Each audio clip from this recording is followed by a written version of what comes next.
Hey, still can hear it. I can still hear it.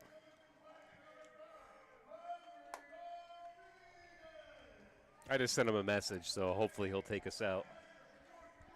Yeah, I think we'll be starting the intro by the time the anthem's done. If we do, we'll just. I've done it before. I'll just be like, we just got done with the anthem, and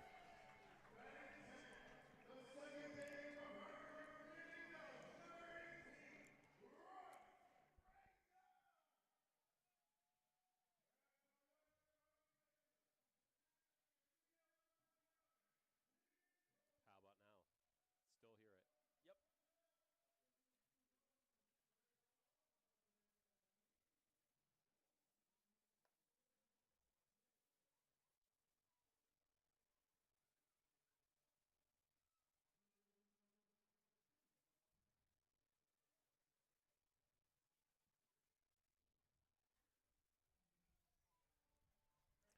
We're starting.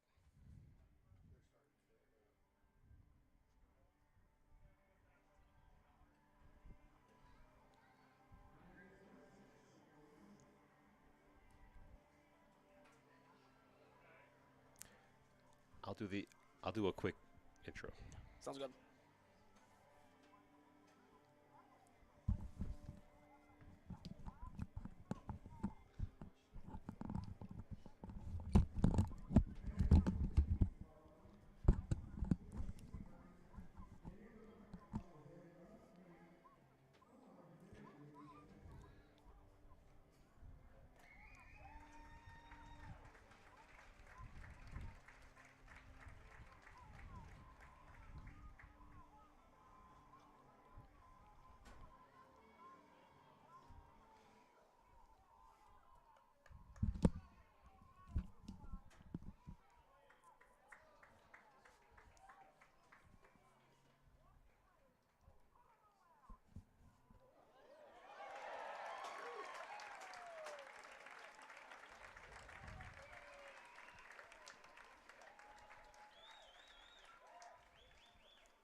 Hello, everyone, and welcome to Jamestown Tarp Skunk Baseball on WRFA. I'm Jason Sample, joined by Norm Rodriguez. We'll give you the rundown of tonight's game in a moment, but we are about ready to start the national anthem, and we don't want to interrupt that. So without further ado, here's the national anthem, and we'll bring you the introduction on the other side.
Once again, your national anthem, a wonderful job, performed live here at Dietrich Park. Again, Jason Sample along with Norm Rodriguez and intern Jessica Beeler doing our broadcast. Tonight's game features your Jamestown Tarp Skunks hosting the Newark Pilots. A reminder, support for WRFA's coverage of Jamestown Tarp Skunk baseball is provided in part by Schultz Auto Group, the Chautauqua County Industrial Development Agency, Reg Linnae Center for the Arts, and the Corporation for Public Broadcasting's American Rescue Plan Stabilization Grant. And now let's bring in a man who needs no introduction, but we'll introduce him anyway, Norm Rodriguez. Norm, how are you? Jason, as always, I'm doing quite well. It's a little windy day here for baseball, but it's not the case of the tropical heat wave. But we do got one of the top starters for Jamestown on the rubber tonight, and he's like what you say about me, no introduction needed, except you got to bow down to the almighty Corn Holyoke and go in the cornfields by himself like the freak on a leash. Ian Corn getting the start today, his first one since game 1 of the doubleheader versus Oneonta last week, which he got the win 9-8. The first 3 batters he'll be facing are T.J. Werner, the second baseman, Greg Kopp, the DH, and Aaron Whitley, the center fielder. And then 4 through 10, it kind of got shuffled like a bridge deck a little bit because of one of the players falling ill. It'll be Hazel Martinez, Matt Fabian, Kobe Mentzer, Ty Morgan, Mike Doyle, Jake Given, and Kyle Gordon. So that's 4 through 10, and their starting pitcher is Drake Sizemore. The numbers on Ian Corn starting this season, he is 2-0 as a starter, 2 starts. 13.2 innings pitched. He's given up 19 hits, allowed 11 runs. 5 of them have been earned, so 6 of them unearned. Also 4 walks to go along with 13 strikeouts. His ERA comes in at 3.29. Some nice numbers for tonight's starter. Trying to get a little bit of revenge against the Newark Pilots. You have to go all the way back to the start of this month, June 6th, when they lost to Newark here at Dietrich Park 8-5 to find the last time these two teams met. They've got 2 games as well at Newark. This is the final game between the two here in Jamestown. With that being said, here's the first pitch. And indeed, here it comes by Corn. First one of the night, and it's outside corner for strike 1. Again, T.J. Werner, the second baseman, leading off. So Corn getting his sign from Davis. Campus getting a night off from behind the plate. Here's the next pitch. It's fouled off the bottom part of the press box for a strike. So quickly, Corn's ahead 0-2. So Werner, a right-hander in the box, quickly behind 0-2. Here comes Corn's next pitch. That's in the dirt, ball 1. Werner for the Pilots has a 316 average on the season with 57 at-bats and 18 hits. 1-2 count on the way for Corn, looking to get the first out of the game, and that's called outside. Count goes even at 2s. Are my eyes wrong here, Norm, or do they actually have the graphics working on the scoreboard tonight? The graphics are actually working. They used to do those all the time when I would do PA for the Jammers. First time I've seen that all year, and this one's a chopper. It goes right to Johnson. He'll throw it over to O'Shaughnessy in plenty of time. Or no, excuse me, that is Tucker. Tucker to O'Shaughnessy on first base. So that's 1 quickly away here, 1 batter up and 1 batter down. And now we get to the next batter in the lineup, number 22, the designated hitter, Greg Kopp, stepping up to the left-hand side of the plate, facing the right-handed Ian Corn. So far, 1 batter faced and 1 out for Corn. So looking for out number 2. Again, his last start was game 1 of the doubleheader versus the Outlaws, so he'll look for another great performance here. Next pitch is low and outside for a ball, for ball 1. So quickly back in the box is Kopp, wasting no time in between pitches. Probably stepping out to take a breath and go back in. Here's the next pitch. That hits the heart of the plate, strike 1. The designated hitter Kopp has a 300 average with 40 at-bats, 12 hits, and 9 RBIs on the season so far. Even count 1-1. Here's the next pitch. That's a chopper, and fielded by Frazier, and it's not going to be in time. Infield single for Kopp, and now it's going to be Aaron Whitley, the center fielder. Nice effort by Frazier to at least run that ball down, but you're right, he was running totally away from first base and just couldn't turn and make the throw in time to get the speedy runner. So Newark here in the top of the first inning, already with 1 runner on, with 1 out, and we've got the 3rd batter in the lineup, as Norm just noted. And from what we see, he is a right-hander coming in. Not a big lead off of first by Kopp as Corn gets his sign from Davis. And here comes the next pitch. Swing and a miss, strike 1.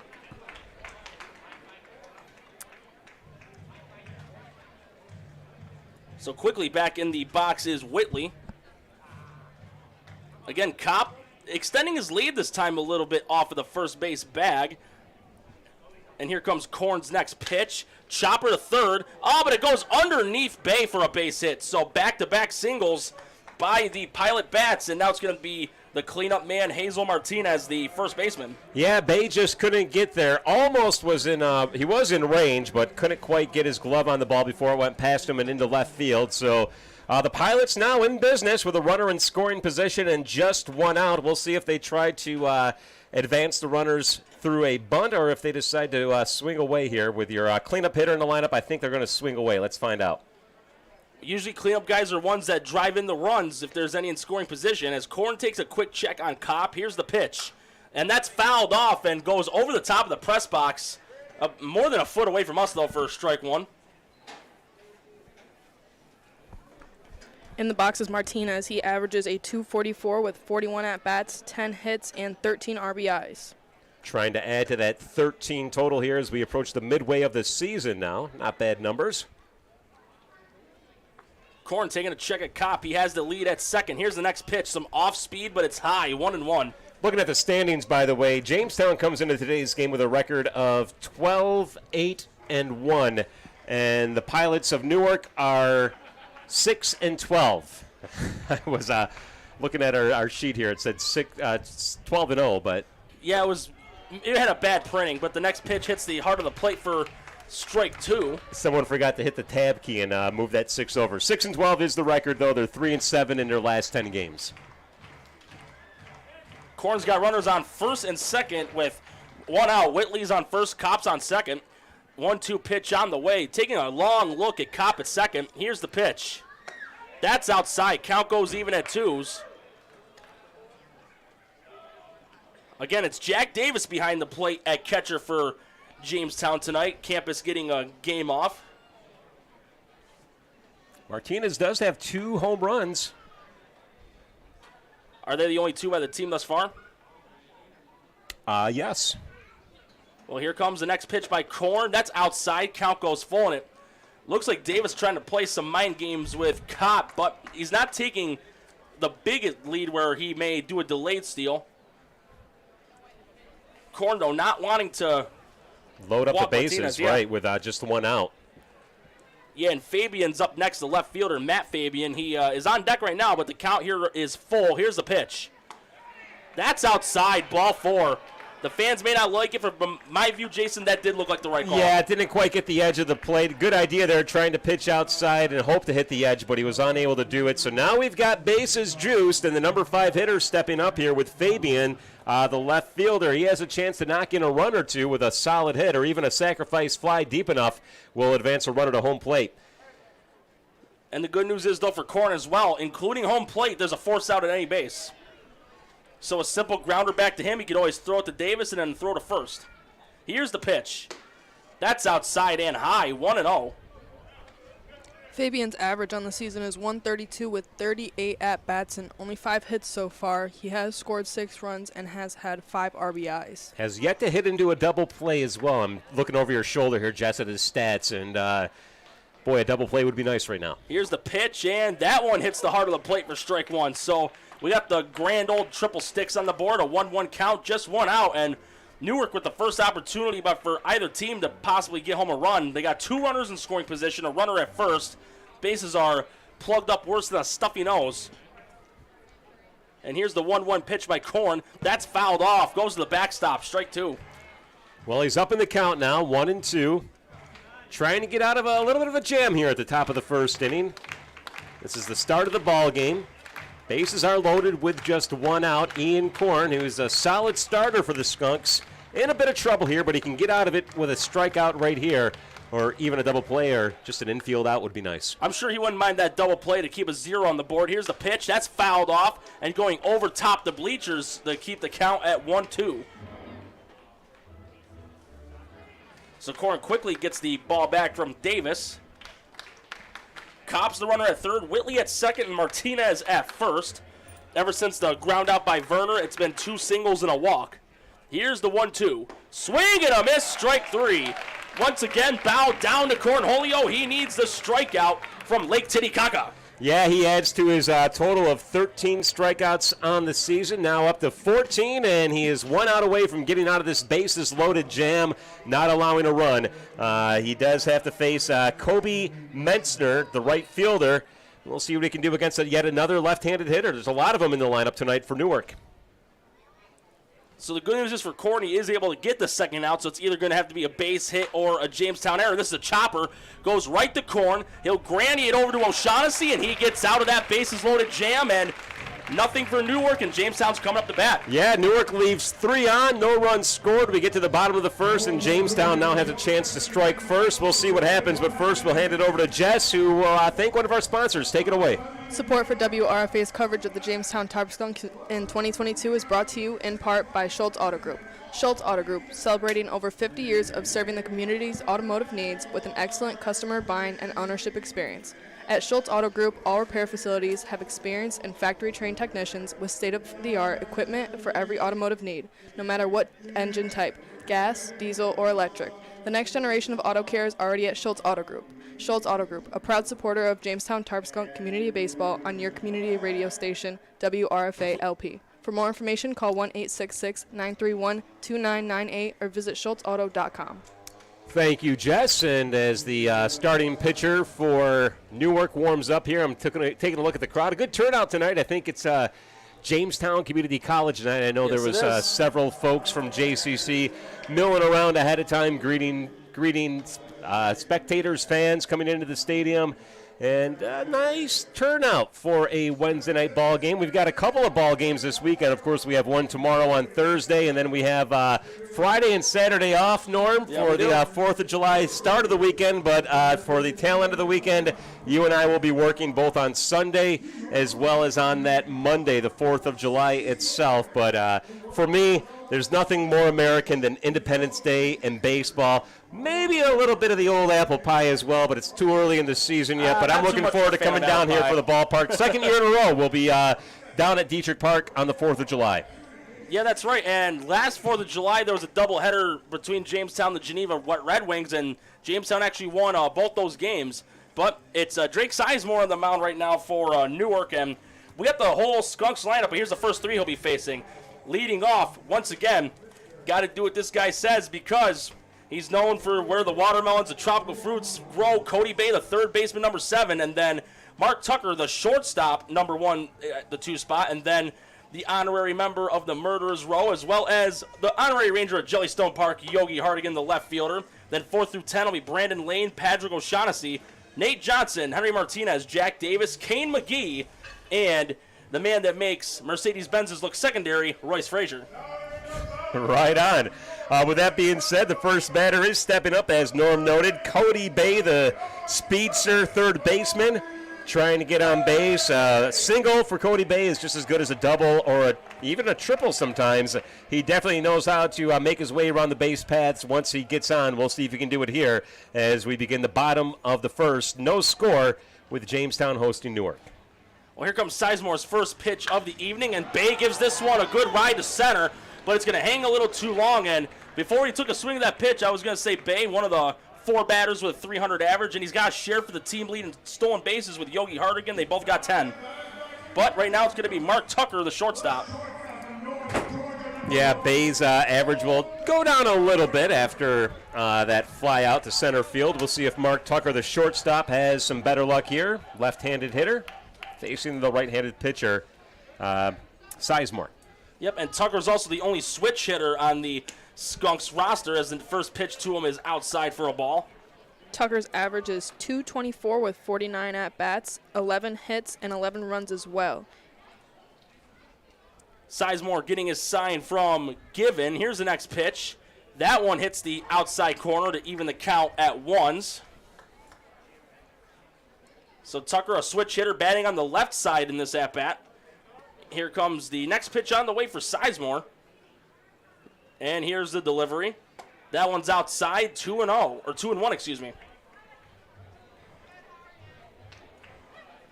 So Tucker quickly back in the box. Sizemore looking for that right sign to at least get the count even again to 2s. And here comes the 2-1-1. And that's a ball outside, 3-1. Whether Tucker gets out or gets walked, next up is Yogi Hardigan, the left fielder. He's on deck right now. Count 3-1, 1 out. Here comes the 3-1 by Sizemore. That's low, ball 4. So Tucker will take the base a la balls, and Yogi Hardigan will be up to bat, the left fielder. Tucker with only 4 stolen bases so far this season. He has been at bat 49 times, has also walked 5, so he's got over 50 plate appearances. Also has been hit by a pitch 6 times for Tucker. So with 60 plate appearances, I would think that his stolen base count would be a little bit higher, but he can add to that tally right here if he can get a good jump against this pitcher Sizemore for the Pilots. Well, he's got a good lead off the bag right now. Here comes Sizemore's next pitch, and Hardigan gives that a ride, but it's going to have too much hang time. Goes right into the glove of Aaron Whitley, so like Bay, Hardigan flies out to center, and now it'll be the cleat-up man, Brandon Lane, the right fielder. Yeah, when that left the bat, I thought for sure it was a gapper, but that's why I don't really say anything until I know for sure what's going to happen, and Whitley quickly moved across field to catch the ball. So almost doesn't count, of course, except for horseshoes and hand grenades and lawn jarts. Lane, right-hander in the box. Tucker, good lead off of the bag. I wouldn't be surprised if Brazil maybe gets him to try the steal second base. With 2 outs, what more do you really have to lose as the next pitch is inside for ball 1? Lane has a solid 300 average on the season with 50 at-bats and 15 hits. He also has 13 RBIs. So that matches his jersey number, 13 squared. So pick off on Tucker, but he gets back safely. We saw this a lot, Jason, on Monday when they played Niagara. There was a lot of pickoffs, but it was mainly on Niagara's pitcher, Andrew Ayers, and still, though, he struggled heavily in spite of that. Yeah, he focused more on the runners than the hitters, and sometimes it's a good thing, sometimes not so much. On Monday night, it wasn't, with Jamestown, of course, getting a 13-1 victory in just 6 innings, and they had yesterday off, so a short game Monday, some rest yesterday. They should be firing in all cylinders today, but sometimes that day off can play tricks with you. Sometimes you get a little too relaxed. Here's the 1-0. It's popped up, and it looks like it will stay in play. Under it is Doyle, and he does make the catch, so pop out the third, and we're scoreless after 1. Yeah, after 1 complete inning, no score. We'll see what happens in inning number 2 right here on WRFA. In the meantime, we'll send it back to the station and have more baseball in a moment on your community radio station, 107.9 FM, WRFA.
And we've just begun the top of the second inning of Skunks baseball between your Jamestown Tarp Skunks and the...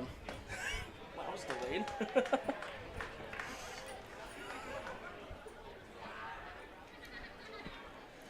Take 2, Norm.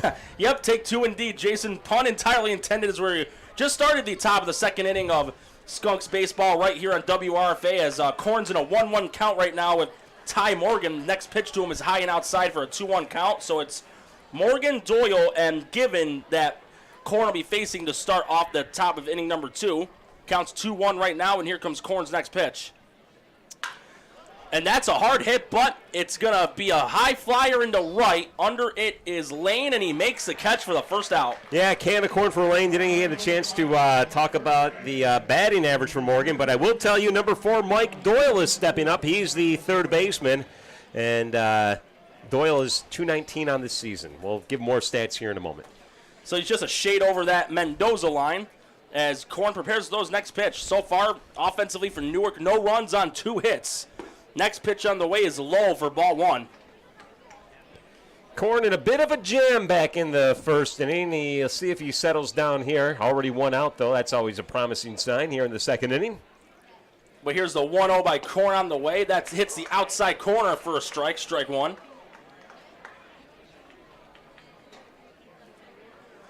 So Doyle, a right-hander back in the box, counts even at 1s, 1 out. Here's Korn's next pitch. And that's going to go through the infield to center for a base hit. So third hit of the game for the Pilots thus far, as now it'll be the catcher, Jake Given. Third hit, all of them base hits, but Newark did get all the way to third base in the first inning. We'll see what happens here with Doyle now on first base. Jake Given, the catcher, stepping up, right-handed hitter. And he'll step into the box. Runner on first, he's got a good lead off the bag. That's Doyle. Here's the next pitch by Korn. That's low for a ball, ball 1. Doyle has yet to have any stolen bases this season. Well, he's also got one of those oven mitt-looking things on, so usually if you wear one of those, you're known to steal bases. Or as I like to say, pilfer the base. As Korn throws his next pitch, fouled off and goes beyond the Pilot dugout for a strike, evens the count at 1s. Maybe it's more of an affectation where he wants people to think that he steals bases, although not necessarily A mirage. the case, yes. If he doesn't have any stolen bases yet he wears that glove. Looks almost, like I said, it almost looks more like a mitten, but here's the pitch. Fouled off, it'll go into the Pilot bullpen and beyond for strike 2. Count 1-2 in Korn's favor. Given has an average of 174 with 23 at-bats, 4 hits, and 6 runs scored. So Korn getting his sign from Davis. He's ahead in the count 1-2. He takes a quick check. Here's the pitch. And that's a grounder. Goes over to Frazier. Oh, and it hits off his shoe. And runner's going to advance to third. And from the looking of that, I would not be surprised if that ends up becoming an E4. They did give it a hit, though. They did give it a hit. It was a hard bounce right in front of him. Almost a double play. Instead, no outs at all. Runners at the corners now. Doyle advanced all the way to third with the ball going into shallow center field. It bought him time to advance to another base. But the runner will hold up at first, and Jake Given, and a hit for him. I was just pointing out that he was struck out 12 times, so I was about ready to say maybe he'll get struck out again. Instead, we've got runners at the corners with just 1 out, and now we're near the bottom of the order. At the bottom of the order, Kyle Gordon, the extra hitter, at the plate. Then we'll be back to the top of the order after this batter. Well, here's Korn's next pitch, and that hits the heart of the plate for strike 1. Gordon with an average of 240 with 25 at-bats, 6 hits, and 6 runs as well. So Korn gets his sign from Davis. Runners at the corners. A double play can end the top of the second. Here's the next pitch. Grounder foul goes to the backstop for strike 2. A strikeout for Korn would be great, but that double play would be better. Keep an eye on Given and just see if he decides to try to. Catchers aren't known for stealing. When you have a runner at third, it kind of pushes the issue. We'll see if he makes a go at it. Well, here it comes, and Bay almost got there, but just out of his reach. Base hit. Already 5 hits for the Pilots. A run does score. Give Gordon an RBI single, and we're back to the top of the lineup with T.J. Werner, the second baseman. Yeah, the second time the ball was just out of reach for third baseman Bay, and this time it cost the Skunks giving up 1 run, so it's 1-0 here in the top of the second inning, and we're back up to the top of the order, as Norm pointed out, with Werner at the plate. He grounded out to start the ball game in the first inning. So 1-0 already in favor of Newark, and Jamestown, they're known to play dangerous, play from behind, and more often than not, they do well under that circumstance. Here comes the next pitch by Korn. A little chin music there, but thankfully it didn't hit him. Ball 1. Werner looking for his first hit of the game. Before his first at-bat of this game, Werner had an average of .316 with 57 at-bats and 18 hits with 13 runs scored. There was a pickoff attempt on Given, but he got back in safely. Givens at second. Gordon is at first after his RBI single. Looking to extend their lead to another run with a base hit. Here's the next pitch. That hits the outside corner. Count goes even at 1. Yeah, nice pitch right there. Looked like it was going to be inside and then quickly broke to the outside there. And totally had Werner fooled, at least on that pitch. 1 ball, 1 strike, and 1 out with 1 run given up here in the top of the second. Yeah, and the sun's starting to creep out a little bit onto the field as Korn takes a check at second. Here's the 1-1, and that's low, 2-1. Just outside. It looked, well, a little low too, but it looked like it was across the plate. But you're right, Norm. It probably was just a little too low there. Sometimes I forget to look at the height of the ball. I just look to see whether it goes across the plate or not, but it doesn't do much good when it's only a foot off the ground. Korn gets his sign he wants. Here's the 2-1 pitch. That one's outside, 3-1. And should Werner be walked, this is a double whammy. Not only will he face another bases-loaded situation, he's also got Greg Kopp coming up next. He had a single in his first at-bat. Well, he's just got to settle in here and take it 1 batter at a time. And it starts with this pitch right here against Werner. Here's the 3-1. Werner hits it foul, and it goes over the press box. Count will go full. I see, Norm, you're going with the German pronunciation of Werner. Yeah. Nothing wrong with that. Werner, that's called anglicizing. Yes, it is. We are speaking English, though. But I guess we would have to ask Mr. Werner or Werner what he would prefer. But nothing wrong with either way. Well, I don't hear any complaining, so we both win. Here's the full counter, and Werner's going to take the ball 4 free pass, and that's going to be the second walk issued by Korn. Bases are jammed up, and now it's going to be the DH, Greg Kopp. Yeah, Greg Kopp, as you noted, Norm, got a base hit, but was left stranded on third base in the first inning. 1 of 3 batters left on base. Boy, Jamestown be lucky to have that happening again here. They've got 1 out, bases loaded, already have given up 1 run here at the top of the second, and trying to stop the bleeding, as it were, not wanting to give up any more runs than that single one just a moment or 2 ago. It is a force at any base. Here's Korn's next pitch. That's fouled off, going over the press box for strike 1. And already, though, for Newark, half of their lineups already had at least 1 hit. And Jamestown's 13-1 win on Monday, all 10 of their hitters had at least a hit. As Kopp comes back into the box, he's looking for hit number 2 as well as maybe 1 or 2 RBIs to go along with it. Here's the 0-1 by Korn, and that's going to go in the left for a base hit. And runners from third and second will be waved home. Here comes the throw by Hardigan. The call off the bay, and he's out! Got him trying to slide home, even though Newark adds another run to their lead. A perfect throw by Hardigan over to Bay, who was the cutoff man. Flips it over to Davis, and he applies a tag. 2 outs, and now it's going to be Aaron Whitley, the center fielder.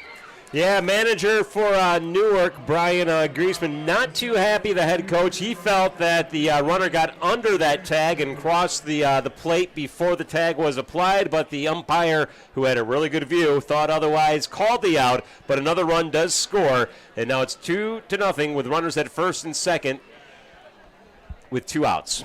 Here's Korn's next pitch, some off-speed hitting the heart of the plate for strike 1. And Whitley, like Kopp, he had a base hit in his first at-bat. So Korn looking to just keep the damage as it is. Newark, already with 6 hits in the first 2 innings. So the bat's coming alive. Here's a grounder to third. Hits off a Bay's chest, and he's just going to wisely hold on to it. Bases will be jammed up again. Well, he kept it in front of him at least, and kept it from going into the outfield. Probably could have caused another run. Now we've got a force out at any base with 2 outs. Korn can still get out of this with just giving up 2 runs here in this inning. Yep, and that has been ruled an E5, so first error of the game by either team. Bases loaded again, but again, the good news is for Korn, he does have 2 outs on the board. And it's Hazel Martinez, the first baseman. He got walked in his first appearance. Martinez has a chance. Here's the pitch, and he wanted that salami. He wanted to go on that gondola, but he's up the river without a paddle on a canoe. You mentioned Salami. He's about ready to, swing for the fences here and get a grand slam. He's got 2 home runs on the season. He is their power hitter in the cleanup spot. It's up to Korn to shut him down here and get out of this inning. Here comes the next pitch by Korn. From my view, it looked like he went around. We'll have to wait and see. The bases umpire says otherwise, so counts even 1-1. Again, the umpires have the better view, but we got the best spot here in the press box. Yes, indeed, Norm. Counts even at 1-1, 2 outs. Martinez looking to extend Newark's lead. They did already have 2 runs put on the board. RBIs by Gordon and Kopp. Ooh. Oh, bad throw on a pickoff. And Werner's going to score. And now the runner from second's going to be waved home. And runners advanced more than 300 feet combined on that. So that's 4 runs in the second inning for Newark. They're ahead 4-0. And that throw-in error by Korn, big mistake. Yeah, Korn really upset with himself for letting that throw get away from him. And I'm not even sure if O'Shaughnessy was totally ready for that either. He sort of was almost on first when the ball was coming at him. I don't think he expected the pickoff attempt to be going there. And then with the throw being away from O'Shaughnessy anyway, disaster for the Skunks here in the second inning, giving up those 2 runs on the errant throw by Korn. Not helping his cause with that one there. And we'll see if he can't shut down this batter and put it behind him. Well, here's the 1-1, and that one is high for ball 2. So, with that throwing error, both Werner and Kopp, who were on second and third, they both scored, and Whitley advances to third. So, a chance still for at least 1 RBI for Martinez. Doesn't have to worry about the grand salami for right now. Here's the next pitch, and he got a good cut on it, but it goes foul. Counts even at 2s. Yeah, a little out in front of that one. Nice cut, though. You can see why he has 2 home runs, and he's batting in the cleanup spot. Obviously, the power hitter on the team. Counts even at 2s, 2 outs. Korn looking to just stop the bleeding in this inning. Here's the next pitch. That one is going to drop into center for a base hit. So Martinez does get the job done. He will drive home Whitley. So the bases that were loaded to come home on Korn's throwing error, and then an RBI single for Martinez, and now it's going to be Matt Fabian, the left fielder. Yeah, 5 runs given up here in the top of the second inning. And now Jamestown is just trying to get out of it, It's just one bad play after another. Yep, Martinez. You had that error and that bad throw, and look at the results on the scoreboard. Well, here's a chopper to Tucker, and they are able to stop the bleeding. However, Newark, they put a big dent in the second inning with 5 runs, and they're ahead 5-0. Yeah, Jamestown can bounce back, but they got their work cut out for them. We'll see what happens in the bottom of the second, but first we'll hand it off to Jess for another sponsor update. Jess? Support for WRFA's coverage of the Jamestown Tarp Skunks baseball for the 2022 season is brought to you in part by the Chautauqua County Industrial Development Agency. The Chautauqua County IDA is an economic development organization authorized and empowered by New York State to make Chautauqua County a better place to work, live, and visit. The IDA facilitates development by attracting new businesses while also promoting the retention and expansion of existing businesses, and it offers business assistance in the forms of tax abatements, low-interest loans, and bond financing, which all enhances the opportunities for job creation and retention by our businesses. The Chautauqua County IDA, a proud supporter of Jamestown Tarp Skunks baseball on WRFA. For more information, call 716-661-8900 or visit ccida.com. Thanks, Jess. We'll remind our listeners, of course, this game is being broadcast on 107.9 FM at WRFA, and, of course, also streaming online at our website, WRFALP.com. And as many folks know, the Tarp Skunks have set up the YouTube channel, and they are carrying our broadcast feed via YouTube as well. So you can watch the game and hear your favorite color and play-by-play commentator, Norm Rodriguez and company, doing their thing here on your community radio station. Yeah, and it's so far, Jason, it's been a very fun summer. I know there's going to be a lot more indeed, but right now, Sizemore getting his warm-up pitches done. He's going to face the middle of the lineup, and it's a pretty beefy one because the first batter to start off will be Patrick O'Shaughnessy, the first baseman. Then it's going to be Nate Johnson, the extra hitter, and then Henry Martinez, the center fielder. So there's a guy with pop in the bat, and then in between Johnson is a guy that can run on the bases, and he can steal them at a high rate. Yeah, the Skunks have to take this one run at a time. It's not insurmountable by any means. We got a lot of baseball ahead of us, but 5 runs given up in the second inning can put a damper on your spirits, and all you got to do is just get on base, go station to station, and chip away at it. We got a lot of baseball left to play, plenty of time to make up for it, so don't get too antsy and try to make it all up at once. Just play sound baseball, put this inning behind you, and see if we can bite into that 5-run lead here in the bottom of the second. It starts with Patrick O'Shaughnessy from Youngstown State. And here comes Sizemore's first pitch to start the second, and it's high, ball 1. O'Shaughnessy with a 220 average with 59 at-bats, 13 hits, 12 RBIs, and 4 stolen bases.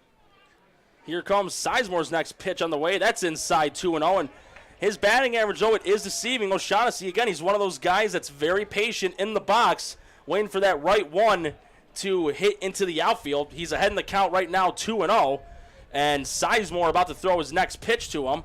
Here's the windup and the delivery. And O'Shaughnessy gives it a hit to right, but again, it's a case of the hang time, and right under it's going to be Metzer for the first out.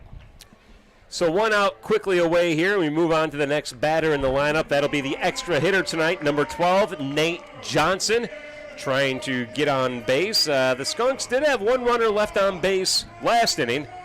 That was Mark Tucker. We'll see if they can't do something here with Nasty Nate. I'm not even sure if that's his nickname or not, but a guy named Nate, you got to call him Nasty. This is his first action in Dietrich in the last few games. Here comes the next pitch by Sizemore. It's outside for ball 1, and Johnson, Southwestern kid, he was also on the baseball team for them, did very well infielder-pitcher combo. Sizemore behind the count again, 1-0. Here comes the next pitch. And that got him in the helmet, right on the ear flap. We could hear it from up in the box, but it looks like he is okay.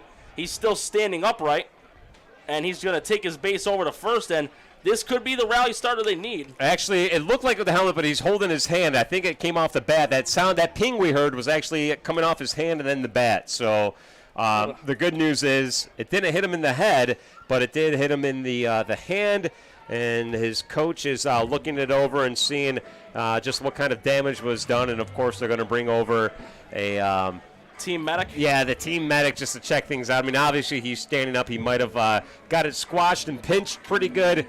Not sure exactly how that's going to interfere with his playing, but he is the extra hitter. So as long as he can grip the bat, he should still be able to continue. And he's still out there. He's on first base right now, and yeah, from my view of it and from that sound, it did look like the flat, but you and Jess have a better view on that side than I do. Go ahead, Jess. What was the coach? The Newark coach is looking at the plate umpire a little frustrated because he probably thinks that the ball did hit the bat first and then hit Johnson. But well, he shouldn't trip too bad about it. Newark's already, they're ahead right now, 5-0. It's the top of the second. It's not like it's a 1-run lead for them in the late stages of the game. Well, they've only got 6 wins this season, Norm, and perhaps he's, wants to get any advantage he can to try to increase his team's chances, even with a 5-run lead. He might be making a good case. You heard that ping. It sounded like it came off the bat, but whether it hit the hand or not, who knows? All the same, they're going to call it a hit batsman. We do have a runner at first with just 1 out, and the next batter is up. Yep, that's Henry Martinez, the center fielder. Don't be surprised if he tries to lay one down for a bunt base hit. He did do it against Niagara. Here's the next pitch. It's outside, ball 1. Johnson with a good leadoff has 6 stolen bases on the season. He does got to be careful, though, with how big of a lead he takes. Earlier in the season in one of the home games, he had a big lead off of first base, and he got picked off. Here's the next pitch by Sizemore. That's outside, 2-0. Jamestown, even though they've gotten 2 guys on base so far in the game, Tucker's walk and Johnson's hit by pitch, they're still looking for their first hit. They've yet to score a run. They haven't scored a hit, and they've already got 2 errors. Well, like I said, plenty of baseball to be played here, but you just don't want to let it eat away at you. Put it behind you, and a hit would really help to do that. Well, here's the next pitch. That's high, 3-0. So Martinez, a good lead on the pitch count. Next up would be a Jack Davis, the catcher, and when he's gone in, whether to catch, play first, when he's had his chances to bat, more often than not, he has done well in those opportunities. So we'll just have to wait and see what Martinez's results are for this at-bat. It's a 3-0 count. Sizemore's next pitch, hard of the plate, strike one. So Martinez taking a quick minute out of the box. Again, southpaw hitter about to step back into it. And Johnson, decent-sized lead off the first base bag as Sizemore gets his sign from Given and comes set at the belt. Here comes a 3-1 pitch. Johnson's going. It's going to be a ball. Didn't even need a slide, but maybe just to get that uniform dirty. Even so, the clubhouse manager, Scotty James, does very well keeping those uniforms clean. And it's going to be Jack Davis, the catcher, coming up the bat. And with that, we are going to have a little bit of a meeting here on the mound, talking things over with Sizemore. His teammates probably just trying to calm things down a little bit. Obviously, his team's in full control, up by 5 runs here. But they do have runners on first and second now with just 1 out. And Jamestown can chip away with Jack Davis at the plate. We'll see what Davis can try to pull off here. But again, talking strategy is what my assumption is right now with the pitcher, and I believe that's the pitching coach that came out there. I know that's not the team coach, the head coach, right, but it's probably the pitching coach, and he quickly heads back, hustles back to the dugout, and we're about ready to begin action again here, again with Jack Davis, the catcher, batting, stepping up to the plate. Yep, and Sizemore's got a challenge in his next 2 at-bats because Davis and then the next batter, Kane McGee, they can both crush the baseball. As Sizemore gets his sign, checks on Johnson at second, and Martinez, the man on first after he just got walked. Here's Sizemore's next pitch, double steals on, and that hit Davis. That clearly got him in the leg.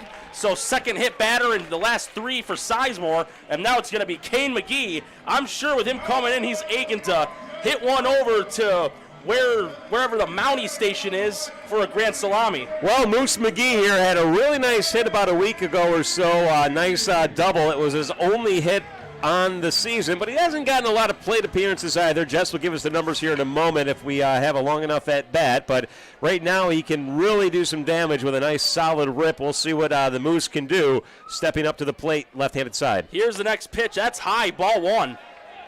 McGee has an average of .077 with 13 at-bats and 1 hit, like Jason said. Yeah, that 1 hit was a towering double in game 1 of the doubleheader versus the Outlaws, and shortly after that, the runner on second right now, he pinch ran for McGee. Henry Martinez, next pitch in the dirt, 2-0. 6 of the last 7 pitches have been balls for Sizemore. Yeah, Sizemore having a little bit of a control issue here. He started out sharp in the first inning, and even at the start of this inning, he looked pretty good. But right now, he's in trouble with bases loaded and a big hitter in McGee stepping up to the plate. If only he can make a connection here. Well, here's the next pitch by Sizemore, and this is a possible double play. It's going to be a 6, tag to second, and throw the first for the double play. So, in spite of a huge opportunity for Jamestown, they're unable to get anything on the board, and it's 5-0 still after 2. Yeah, leaving 2 runners stranded after that double play. We'll have inning number 3 coming up in just a moment right here on your community radio station, WRFALP 107.9 in Jamestown.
And we're just about to begin the top of the third inning of Skunks baseball right here on WRFA. And Jamestown had an opportunity in the bottom of the second to get some runs on the board, but Kane McGee, with bases loaded, hit into a 4-3 double play to end it.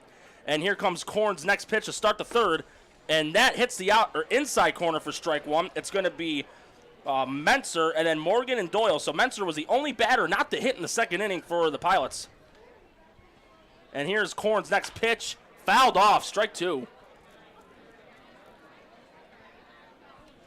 5 runs on 7 hits already for the Pilots, and no errors on their account. Korn looking for his second strikeout of the game. Here comes the next pitch. And it's going to be a grounder to short, fielded by Frazier, and he gets it to O'Shaughnessy in plenty of time. Yeah, so one quickly away here. That's really what the Skunks are hoping for, is a 1-2-3 inning after leaving 3 runners stranded, or rather allowing 3 runners to get on base, but no score in the first. But boy, what a second inning for Newark, scoring 5 runs. And Jamestown just trying to make it a very fast-moving inning and get back to the plate. Here's Korn's next pitch, and this one is in the gap in right field, and it's going to drop. And going for a dump. No, he's going to pump the brakes and go to first wisely, thanks to a great throw there on the outfield by Brandon Lane. So Morgan pumps the brakes, stays at first, his first hit of the game, and now it's going to be Mike Doyle who started the chain of events in motion for inning number 2. Yeah, Doyle got that base hit and scored the first run of the ball game as well back in the second inning. He's got a runner on base right now, can advance him. We'll see what Korn can do with 1 out and a runner at first. Next pitch on the way, grounder to third. 5, 4. No, off the bag, safe. And they are able to get the force out at second, but unable to go around the horn for the double play. And now it's going to be Jake Given, the catcher. Yeah, that ball had to travel a long way. Even if the throw was on point, I don't think it would have beat the runner to first base. But you did get the lead runner, and it's 2 outs. And like I said, you just want a fast-moving inning. It's moving pretty quickly right now, and with 1 out away from getting to the bottom, we should be good. Jake Given, the catcher, who also got a base hit back in the second inning. First pitch to him is in the dirt for a ball 1. Yeah, 8 hits so far today given up by Korn. That's kind of odd because I know coming into the game he had a really good stat line. Hits per start. But a good lead off of first is Doyle as the next pitch is called for a strike, evens the count at 1s. Of course, he did give up 19 hits through 13.2 innings. It was the runs allowed, just 5 earned runs that really impressed me. So his ERA is below 3.2. 1-1 count, 2 outs. Here comes Korn's next pitch on the way, and that hits the outside corner for strike 2. So 1 strike away from a shutout inning, and that could be a positive start for Korn's remainder start. Yeah, it shows that he's settling in if he can get this strikeout here and put this batter away. Yeah, and so far he's got 2 walks to 1 strikeout in 2 2/3. Here's the next pitch, and that's going to be a chopper to second. Oh, back throw. 3rd error of the game for Jamestown. Runners are going to advance 90 feet. That looked like a lackadaisical throw by Frazier. Yeah, nothing's a given in baseball, not even when you're just about 12 or so feet away from first base making a toss, as we just saw there. He did have to give it out because it was moving so slowly toward him that he did have to make a quick throw there. But like you said, I think he just kind of nonchalantly tossed that one over to O'Shaughnessy and pulled him off the bag. And, of course, O'Shaughnessy couldn't even get to it. So now we have a runner at second and third, and Jamestown could possibly give up another run and give Newark a chance to add to its 5-0 lead. With you saying run, Jason, Kyle Gordon, he's up the bat. He had an RBI single in his first appearance. Here's his next pitch, Korn in the dirt, but Davis a good job blocking it for ball 1. So Korn back on the rubber, and Gordon, he's itching to give Newark, in case of the tongue twisters there, but a 6-0 lead at least, or put a touchdown on the board, make it 7-0. Here's the 1-0. Good piece there, but it's going to go foul. So the count is even at 1s, 2 outs. 5 runs on 8 hits already for the Pilots. 3 errors as well. For Jamestown. Yeah. And that's something Jamestown has had issues with from time to time. But here's Korn's next pitch, and that is going to give – Tucker couldn't get a full grip on it. And getting waved home is the runner at second. That was Jake Given. So 2 runs are going to score. That's a touchdown on the board for Niagara, or for Newark, excuse me. Case of the freaking tongue twister, 7-0. 9th hit of the game already, though, for the Pilots. And we're back to the top of the lineup with TJ Werner. Yeah, like I said, Jamestown really had a great game Monday night, 13-1, had yesterday off, and I just wonder if, a little too relaxed coming out here today with a great game on Monday, no game on Tuesday, and looking a little lackluster today. You got to call it like you see it, and with 3 errors given up in the first 3 innings, they've just got to right the ship. Got to get their head back in the game. Yep. Pilots already with 9 hits in just 2 2/3 innings. Werner hits a grounder, but it hits off him. Hit off his foot from what I see, but the count is going to be in Corn's favor, 0-1. Once again, 7 runs on 9 hits for Newark, but they've also been aided by 3 errors by Jamestown. Yeah, we're in the 3rd inning, and already the leadoff hitter is at his 3rd at-bat, so it kind of gives you an idea of just the direction this game has been going for Jamestown in the early stages, but we're not even a third of the way through the game. Jamestown still has ups, and we know that the Skunks have ways to capture momentum as well. They just need a base hit to get a runner on anyway that they can, and again, chip away at this, but, if you keep on giving up runs, no matter how many runs you get, it's going to be very difficult to come back and tie this one up. So they also have to find a way to shut down Newark at bat and make a fast inning or 2. Obviously, this one isn't it. I just meant, at the start of this inning, I said if they can make it a quick inning, it could be looking pretty promising. But giving up 2 runs now, another error, it's going to be a tough task, but I think the Skunks are up for it. Yeah, and right now I took a quick look while you were talking, Jason. There's no pitchers warming up right now for Jamestown in their bullpen, but Werner looking for a hit. Runner goes. Here's the throw by Davis, and it skips. He's going to be safe, and that's something Davis has had trouble with, is throwing the runners out. He's also had a case of sometimes having those bad throws at third where the runner scores. But safe on second is Gordon, so credit him with a steal.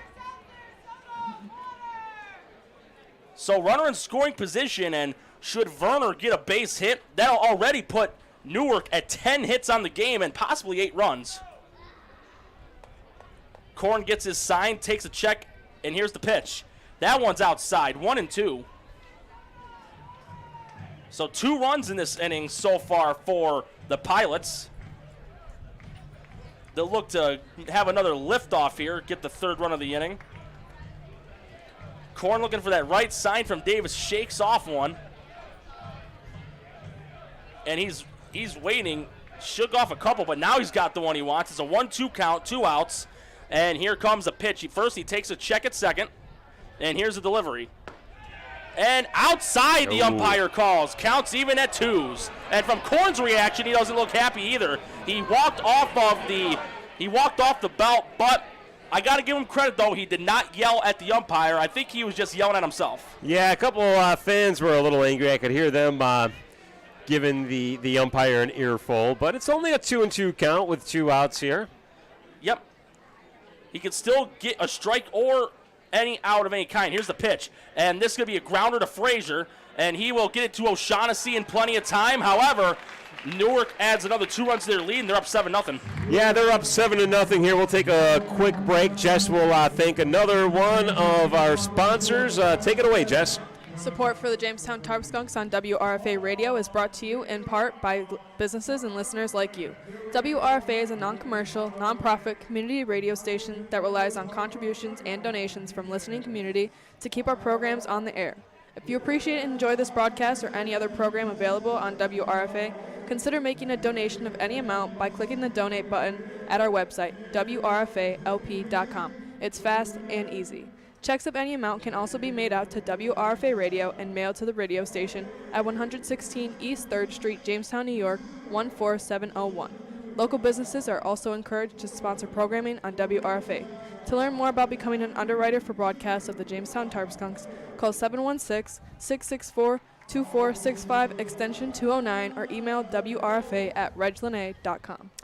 Thank you, Jess. I will note that I do see some, as a station manager, not only the producer and helping Norm here on occasions, I get to see the donations that come in for WRFA and a couple unfamiliar names from some locations outside of Jamestown. It tells me that there are some family members and supporters of the Tarp Skunks who also listen to the broadcast and throw a little bit of funding our way. $10, $15. That's always nice. It's great. I love it. Yeah, I thank those listeners for doing that, and of course it keeps our station on the air. It pays the bills, and it makes it gratifying to know that people are listening and supporting our station. So thank you. And even if you are unable to support, obviously, we're happy that you're on board listening with us. I'm not groveling for funding by any means. Oh no, from what you're saying, it's not groveling at all, but. That's always, in my opinion, that's always the best part besides what you say with the hot dogs.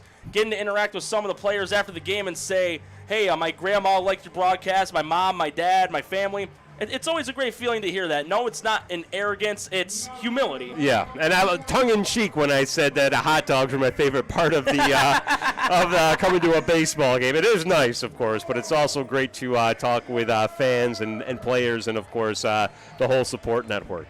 With that being said, Norm, let's see what we can do here in the bottom of the third inning. Skunks down 7 runs. They've given up 9 hits, still looking, I believe, to get their first hit of the ball game. So we'll see if they can't right the ship right here in the bottom of the third. Take it away. So we got the last batter of the lineup, then back to the top. It's Frazier starting it off. First pitch to him is outside corner for a strike. So it's Frazier, Bay, and Tucker. Those are 3 Sizemore will at least face. Frazier's first at-bat of the game at the bottom of the third inning, and his average of the season is a .381 with 21 at-bats, 8 hits, and 3 runs on the season.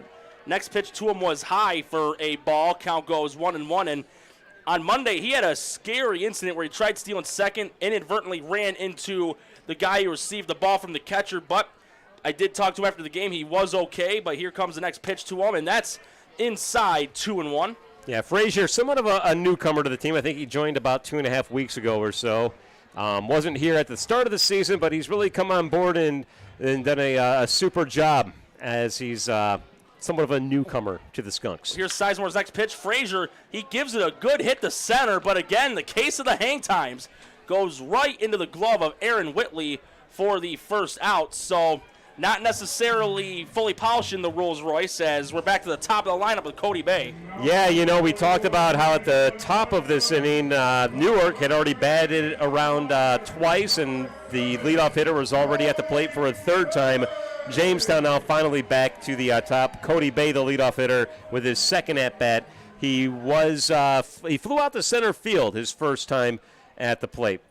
Yeah, and so far Sizemore, he's yet to get a strikeout, but the Pilots' defense has been spectacular so far tonight as the next pitch is inside for a ball.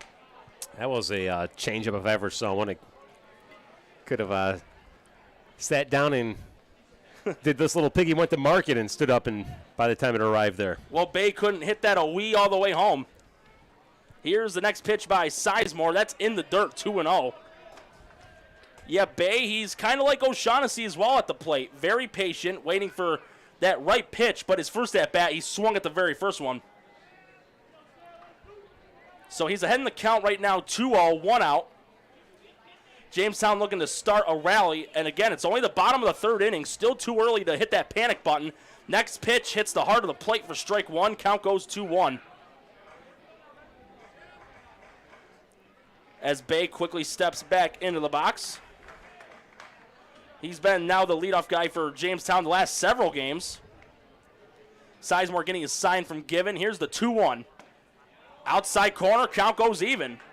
Bay has an average of .324 with 68 at-bats and 22 hits. He has also scored 20 runs and has had 10 RBIs. Yeah, you didn't get the opportunity to say his stat line as he swung at the first pitch of the game. But here's the 2-2er to him, and that's inside. Count goes full. And so far from looking at this, neither team has had a 1-2-3 inning so far, but should Bay get walked here, it's going to happen again for a third whole inning. Bay looking to just get on base by any means, even if it's a walk. Here's the full count pitch, and that's high, ball 4. So Bay will take the free pass. That's the third walk issued to the game for Sizemore. And now it's going to be Mark Tucker, who was also walked in his first at-bat. Keep an eye on Bay at first base. He has stolen 11 so far this season. And again, Jamestown just trying to get somebody in scoring position here and chipping away at that 7-0 lead. Looks like we're at a Buffalo Bills game here. Yeah, but now more often it'd be Buffalo ahead. But here's Bay with the lead off first base right now. Here's the next pitch. It's to Mark Tucker, and it's outside for a ball. And Bay, he did have 2 steals versus Niagara on Monday evening, the game that went to 6 because of the 12-run rule. Second time that they've beaten them by a rule like that this season. But here's Sizemore's next pitch, 1-0 count. That's outside, 2-0. So Tucker's showing good plate discipline as he steps back into the box. Yeah, when you're down by this many runs, it pays to be patient. You know, let the pitches come to you. Don't get too aggressive, and maybe you can let the other team help you out a little bit by giving you a walk or two. Here's the next pitch. That's outside, 3-0. Yeah. So definitely red light situation right here. It is. 7 of his last 9 have been balls.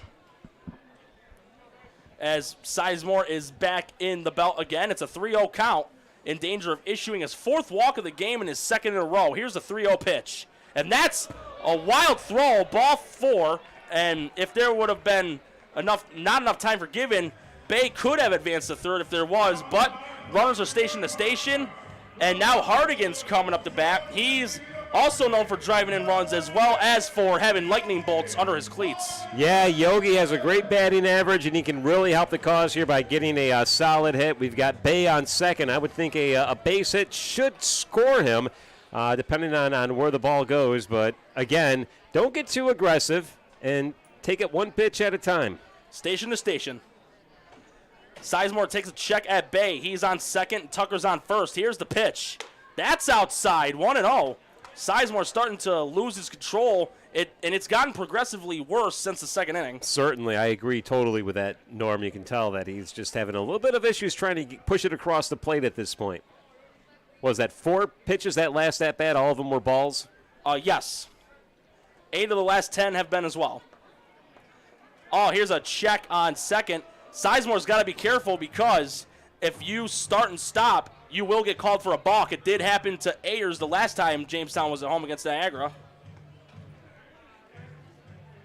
Sizemore takes a check at Bay. He is the team leader in steals. Here's the next pitch, and that's low, 2-0. So the balls continue here. Yes, they do. With Sizemore. Still trying to find a little bit of control, reeling it back in, and trying to find that strike zone. And again, you know, I know it's 3-0 count, so obviously another red light situation. Here's the next pitch, and that's off. Ball 4. That was ball. I'm sorry. Three. Yeah, the board was wrong. Yeah, the board was 2-1 count, and they accidentally counted it as a ball. So our apologies. So it's a 3-1 count with just 1 out, and right now Sizemore, he's looking like Tony Eason in the Super Bowl, not completing a single pass, and possibly may get benched if this keeps up. That one hits the heart of the plate for a strike. Count goes full. Hardigan and Frazier tie with an average of .381, although Hardigan has 42 more at-bats. He has 63 at-bats and 24 hits on the season so far. Might be a 3-1 count, Norm. So, again, a case of the board. Here's the next pitch. That one is low. Ball 4. 3 straight walks for Sizemore, and this is like the Bills losing all those Super Bowls with these walks. It's going to be Brandon Lane now, the right fielder. Well, the good news is the bases are loaded, and we're at the cleanup spot in the lineup, and if the cleanup man does his job, we should be able to maybe see a run or two cross the plate, but we do have a meeting on the plate, and Sizemore, yeah, the control was definitely getting to him, and they're just going to walk him off here. What do we got coming in here, Jess? Number 29 for the Pilots. Okay, so number 29, not too sure, unless it's on others. Yeah. No, it's not. No 29. I'll take a look on Point Streak really quick because sometimes they do have the jersey numbers on. Yeah, these rosters that we get aren't always updated. It might be a Calvin Pace. He's listed as 0, and Aiden McGee is also listed as 0 for the Newark Pilots. Yeah, and other zeros also, Sebastian Pike on outfielders, Paul Goodness on the other lineup. But, again, I'm going to take a look at Point Streak, Jason, right now. It's actually a dependable thing for when there's a little bit of trouble, like when we were looking for jersey numbers earlier in the game. But you could call Sizemore's start like Doc Ellis's no-hitter, walking all those batters but still getting the win. Yeah, in the meantime, we'll get our listeners caught up on how we got here. It was some trouble for Jamestown in the first inning, but they got out of it in the top of the first, leaving 3 runners on for Newark. So the score was 0-0 after 1 inning. Newark exploded in the second inning thanks to some costly errors and miscues and some solid hits as well for the Pilots. And they scored 5 runs in the top of the second.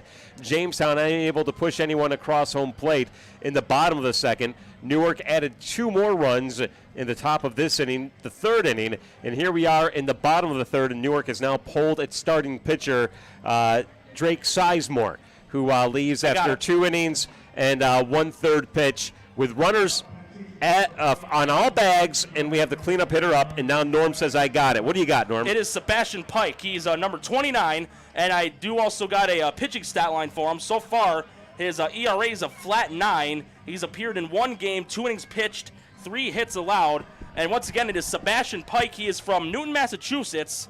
He's a right-handed sophomore from Union College in New York. And I do believe we may also have a full stat line as well regarding Pike pitch-wise. We'll get to that in a moment, but first, this is high drama here at Dietrich Park. The Skunks down by 7 runs, but they can cut into that 7-run deficit with a solid rip here by their cleanup hitter, And Brandon Lane. Yep, and the good news is also, Jason, no outs on the board. This is a grounder to first. And he'll just settle for the tag at 1, and Bay will score, so it's a second out of the inning. But Jamestown does get a run on, so they are able to at least get something out of this inning. And now it's going to be Patrick O'Shaughnessy, and he's dying to hit one out of this ballpark. Well, he's dying just to get a base hit at this point. He does lead the team in doubles, and a double would add 2 more runs to the tally right now. Again, 1 run at a time, 7-1 the score here. That was a fair enough trade-off to finally get the goose egg off the board in exchange for that out. But I know Jamestown is hungry for a little bit more. Let's see what the Skunks can do. Here comes the next pitch by Pike, and it hits the heart of the plate for strike 1. Jamestown, more runs than hits right now. 1 run and no hits. Somewhat of an unorthodox delivery as well. It doesn't look like he gets his full arm all the way back and extended. He kind of almost snaps his arm with the throw. That is a unique style, but it's popped up, and fielding it is Morgan. He will make the catch for the 3rd out. However, Jamestown does get a run on the board. Yeah, Jamestown gets a run on the board, so after 3 complete innings of play, it's now 7-1. The Newark Pilots leading your Jamestown Tarp Skunks. We'll have more skunk baseball in a moment right here on WRFA.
And we're about to start the top of the 4th inning of Skunks baseball right here on WRFA. For any listeners of the broadcast or viewers of the live stream that are just tuning in, Jamestown is behind 7-1. However, thanks to 3 walks in the bottom of the 3rd by Drake Sizemore, they were able to get a run on the board, and he also got pulled from the game. But right now, Corn's going to be facing the mid lineup approximately. It's going to be Kopp, Whitley, and Martinez, and all 3 have at least 1 hit right now. Kopp is a 2 for 2 with 2 singles, and he scored a run. Here's the next pitch by Korn, hard of the plate, strike 1. 7 runs on 9 hits so far for the Pilots. No need for them to call Mayday. Here comes the next pitch by Korn. That one's low, 1-1. So Korn quickly back on the rubber. Kopp, the southpaw designated hitter, back in the box. 1-1 count, nobody out. Here's the next pitch. That one's high, 2-1. And we got a case of the final countdown. 2 balls, 1 strikes, nobody out. 2-1-0. I see what you did there, Norm. That's something that Max loves, what I say. But here's the next pitch, and he went around. Kopp clearly went around the mid part of home plate, so the count goes even at 2s. The double deuce, except we don't need the skip rope.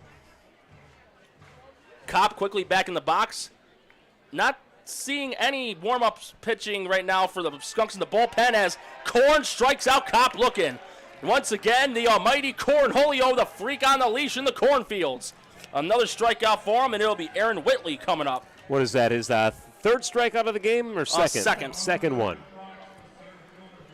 So again, it's going to be Whitley. He got on base on an E5 in his last at-bat and scored one of the 5 runs in the second. Looks like we do have a number 9 warming up in there. That's Bryce for the, Jackson. it is Bryce. Jamestown native from Jamestown Community College. Next pitch was outside for a ball. And back in the box is Whitley.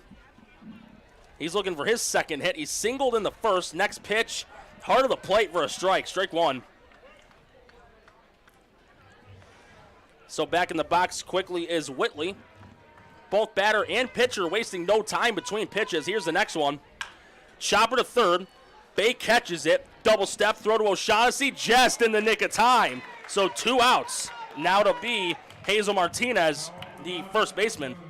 Looking for the first 1, 2, 3 inning of the game for either team.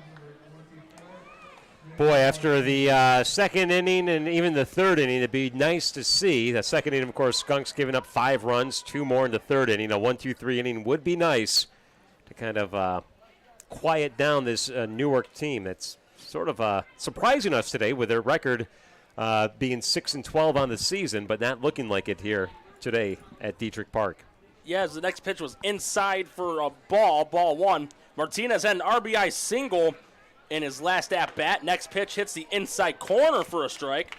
So 1-1 count, 2 outs. And all the top and bottom halves of the innings have been fairly long, so a 1, 2, 3 would be a little refreshing. But here's the 1-1 pitch. That is low, 2-1. Hazel Martinez had that nice base hit in the second inning. Yeah, that allowed a run to score. Here's the 2-1 on the way for Korn. It's going to be a chopper. Goes over, but it bounces over Frazier, so that's going to be a base hit. That would have been a tough one for Frazier to field. Yeah, he was a little too aggressive on that. You know, you knew that it was going to take a bounce, and he kind of ran up on it a little too fast. And sometimes you have to run up on the ball like that, but you don't want to be overly aggressive or else it'll go right past it like we saw right there. That makes 10 hits to the Skunks, 1 so far going into the 4th inning. Well, Jamestown's yet to get a hit, but they do got 1 run on the board. So, no shutout for Jamestown being the victim of. Here's the next pitch by Korn, and that's low for a ball 1, and it is Matt Fabian. He's looking for his first hit of the game. Yeah, he's 0 for 2, struck out in the first inning and grounded out in the second inning. The good news for Korn is he does have 2 outs, and he has a chance for his first shutout inning since the top of the first. Here comes Korn's next pitch, and that's inside, 2-0. Yeah, well inside here. And there is action going on in the Skunks bullpen, and from what Jason mentioned, it is Bryce Jackson, the one of 2 JCC students on this ball team. Here's the 2-0 by Korn. Fouled off. Fabian got a good piece of it, but probably swung a little too early. 2-1 count, 2 outs. And for any younger fans, we got that first grade multiplication on the board, 2-1-2. As Korn comes set on the belt, here comes the next pitch, but first he's taking a check. Here's the delivery, and that one is going to go foul. Count goes even at 2s. We got the triple deuces, or in the words of one of my old friends from the Jammers, a deuce is wild. 2 balls, 2 strikes, 2 outs. 7 runs on 10 hits for the Pilots, and we're just in the top of the 4th inning. They're ahead 7-1. Stepping in back in the box again is Fabian. Counts even at 2-2. Korn looking to get a shutout inning on the board. Here's the pitch. Swing and a miss, strike 3. Second strikeout of the inning for Korn, his 3rd. So he does get the shutout inning, and the score stays 7-1. Yeah, 7-1, and we'll thank another sponsor. Support for WRFA's coverage of the Tarp Skunks is brought to you in part by the Reg Lene Center for the Arts. Reg Lene Center for the Arts, located in the heart of downtown Jamestown at 116 East 3rd Street, is the broadcast license holder of WRFA. More than just a theater, the Reg offers comprehensive programming that inspires, educates, and empowers the community. Reg also offers rentals of its facilities to the public, providing spaces for small groups or hundreds of attendees. Rental arrangements can be made for parties, receptions, meetings, retreats, and live concerts and performances. The popular Movies at the Reg series is also available twice a week, offering a safe and comfortable environment for patrons to watch a wide variety of films, with food and beverages also available. For more information, visit reglene.com or call 716-664-2465. Jason, as always, thank you very much, as Pike's going to get another inning of work. He'll be facing off against Johnson, Martinez, and Davis, and I've been taking a look more at his pitching form. I think you may agree with me of this from watching it, because I've watched highlights of this guy, even though it was back in the 70s. It's almost like a Kent Tekulve a little bit. Could be. I haven't seen too many highlights of him. I know he played for the Pirates, and of course he had a wicked sidearm approach, right? Yeah, but Tekulve's was more on the lower end. The Pike's is higher.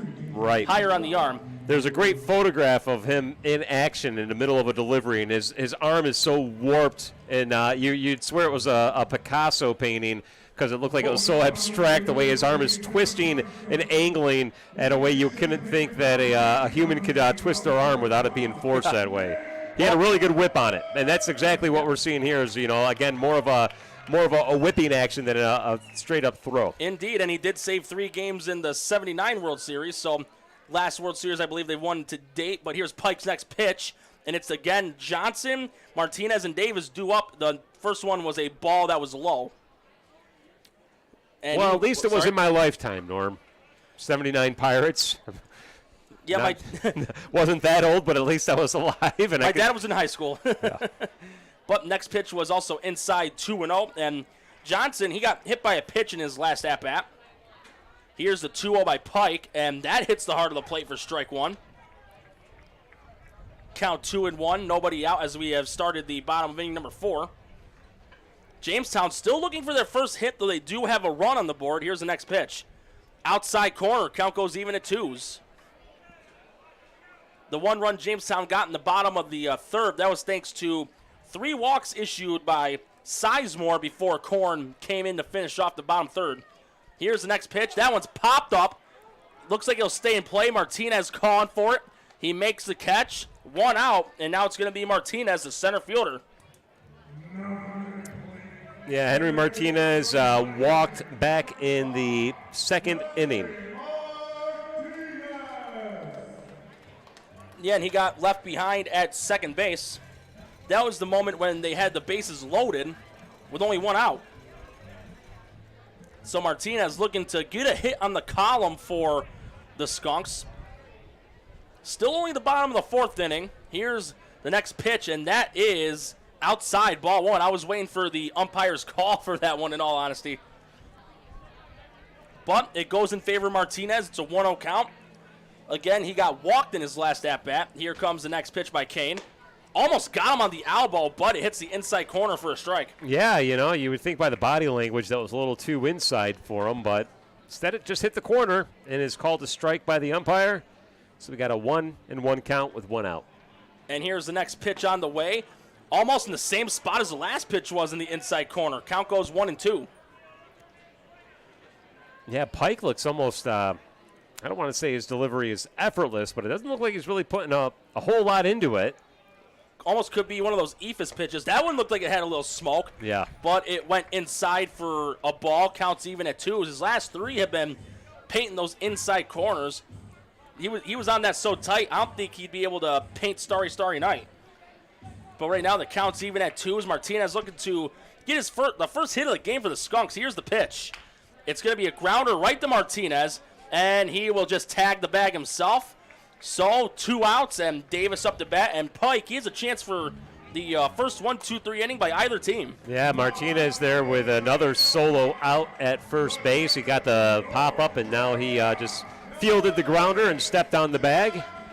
Will he get the trifecta here? The trifecta, you betcha.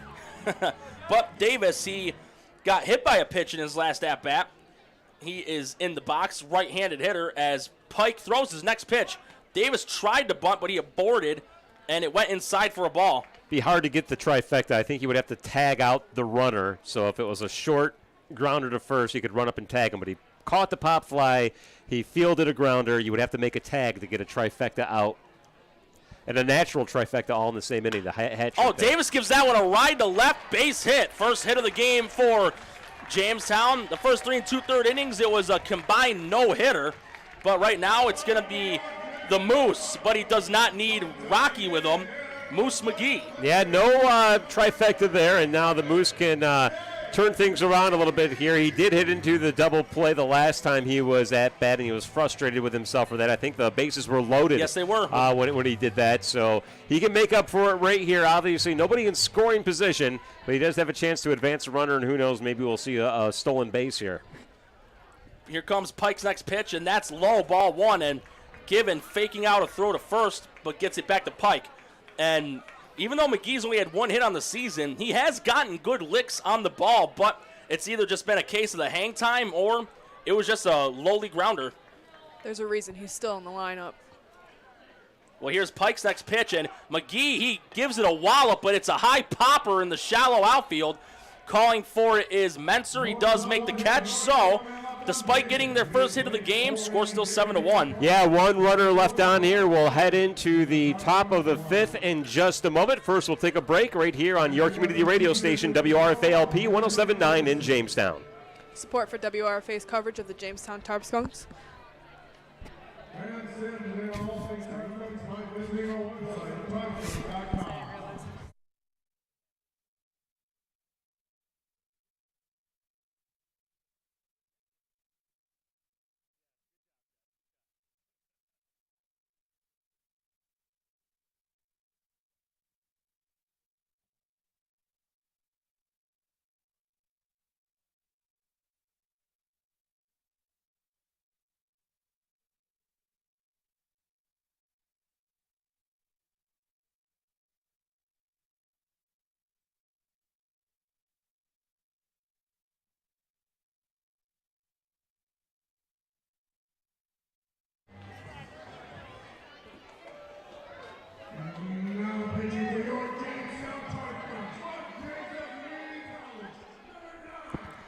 And we're about to start the top of the 5th inning here of Skunks baseball right here on WRFA. Skunks down 7-1, and we have a call to the bullpen, and it's going to be the JCC, one of the 2 students of them on the team, Bryce Jackson, coming in for a relief appearance. It's the end of the night for Korn. 7 runs in 4 flat innings, but at the end of the day, that was not all on Korn. No. I mean, he did have 2 runs given up on that wild throw to first base. I think they counted that as an error, but there was 2 other errors as well throughout that series of 4 innings, and definitely not helping the Skunks' cause after giving up 10 hits as well. But obviously, the Skunks trying to turn things around here. We'll see what Bryce Jackson can do to stop the bleeding. I mean, they didn't give up any runs in the 4th inning. That's a good sign. Jackson does a decent job at the plate. He has pitched 15.1 innings, started 2 games, also comes in relief as he is tonight. Has given up 25 hits, though. That leads the team, and given up 15 runs, which also leads the team. 9 of them are earned. He's walked 8, but he also leads the team in strikeouts. Well, actually, he's second in strikeouts with 18. The leader goes to Perry at 21. But Jackson's second in strikeouts. He also has 1 loss on his record and 1 save, and his ERA comes in at 5.28. So Bryce Jackson here, again, trying to make it a quick inning. We've yet to see a 1-2-3 inning against the Newark Pilots. It can start right here with Jackson coming in, and the Skunks facing the number 6 batter in the lineup, Kobe Menzer, who grounded out in the first inning and also grounded out in the third. He's 0 for 2 on the day. Yep, then it's going to be Morgan and Doyle, so it's going to be between the middle and ending part of the batting order, and Menzer, from what I see here, he's the only batter besides Fabian, from what I see, and Werner to not have a base hit yet.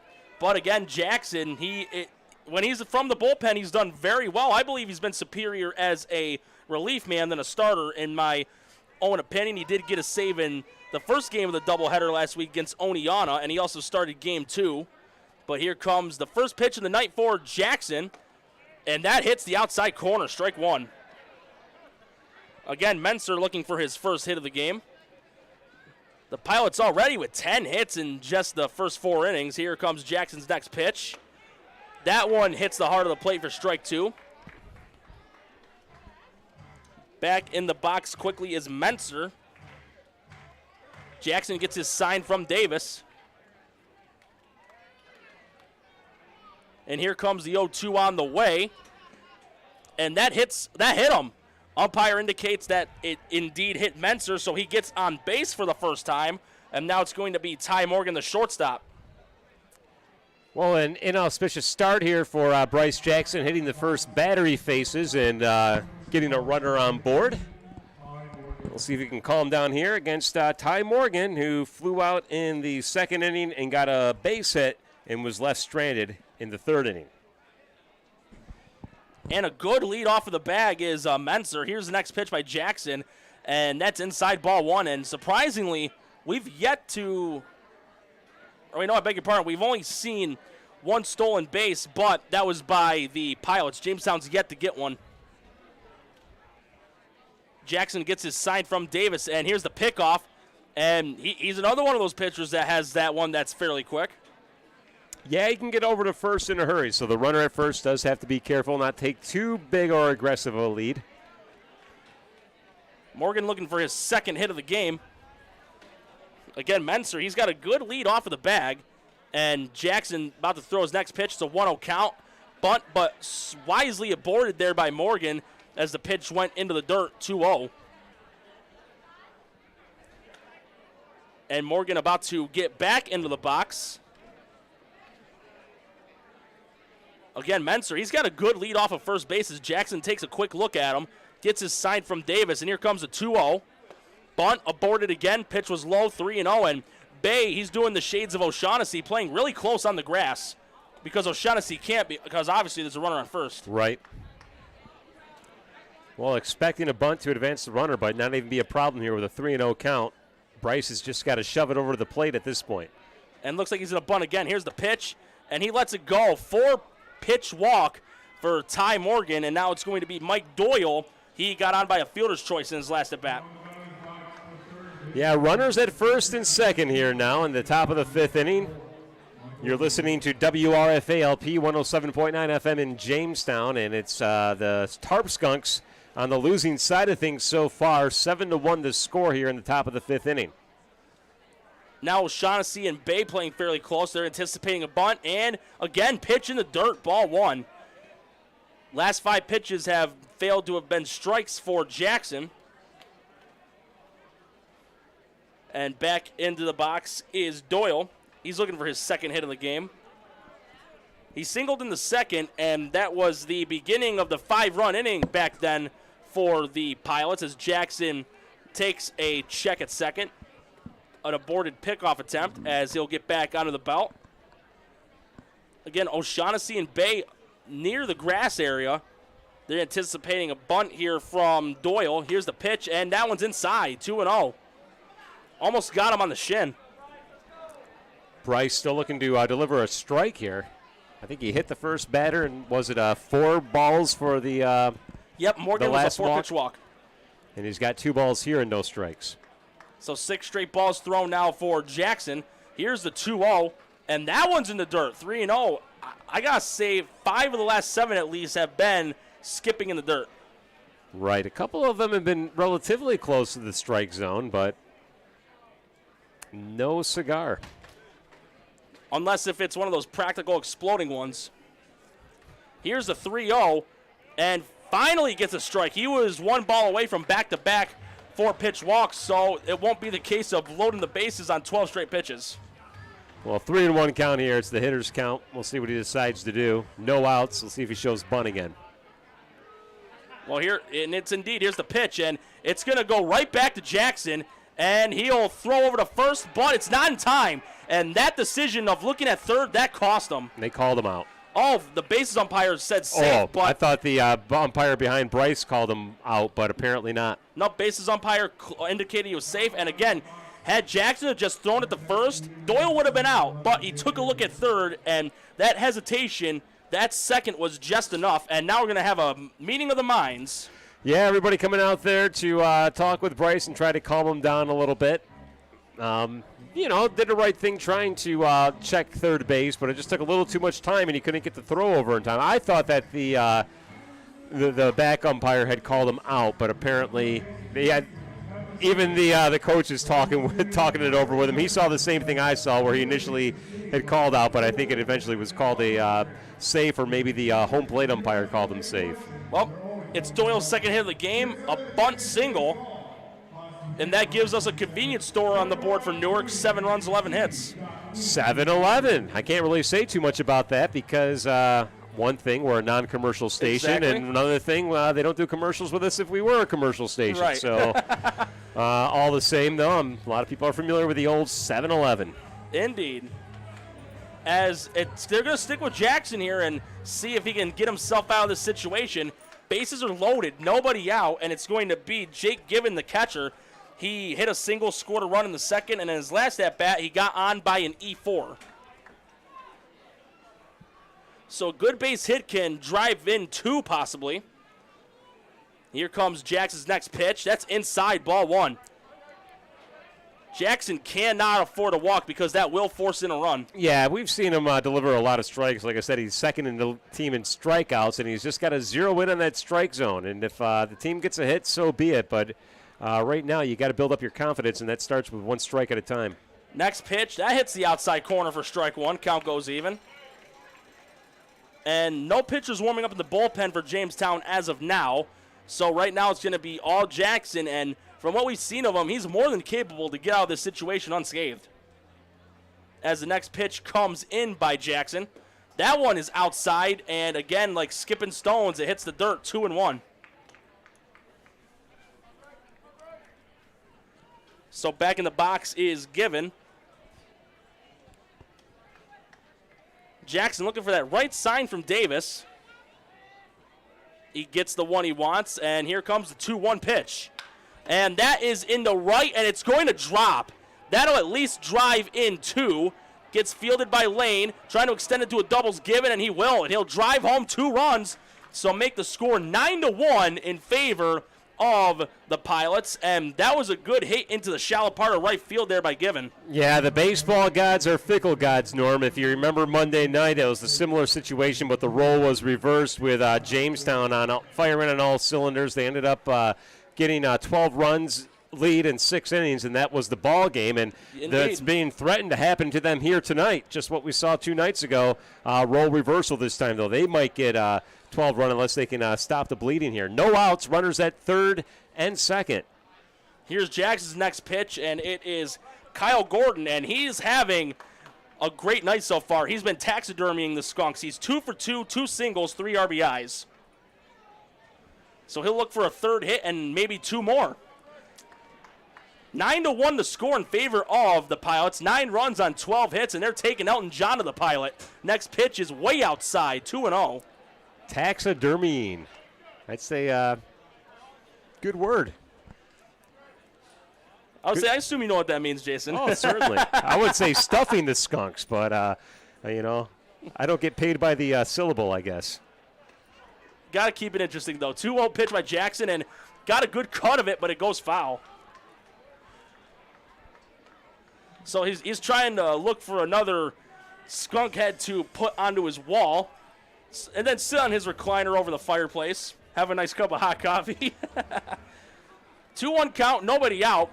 A base hit can get double figures on the run for are on the night for the Pilots. Here's the pitch. And that is going to drop into the outfield unless Lane can get there, and it won't. It's going to drop. And a run's going to score. Runners are now at the corners. Nobody out. Pilots break double figures in runs, and it's 10-1. 10 runs on 13 hits for the Pilots, and a little bit of, like you said, a role reversal. Yeah, 9-run deficit right now for the Skunks in the top of the 5th inning. So still a lot of baseball left to be played, or is there? I mean, it really is up to the Skunks at this point to try to stop all these runs from cutting across the plate. But we had 5 runs in the second, 2 runs in the third, and now 3 runs here in the 5th and counting. No outs with runners at the corners, first and third. And the next batter at the plate. Back to the leadoff batter, who is T.J. Werner. Here comes the next pitch. Runner goes. Here's the throw by Davis, and it's not going to be in time. It's another case of the skip to my Lou, my darling, and safe at second is Gordon.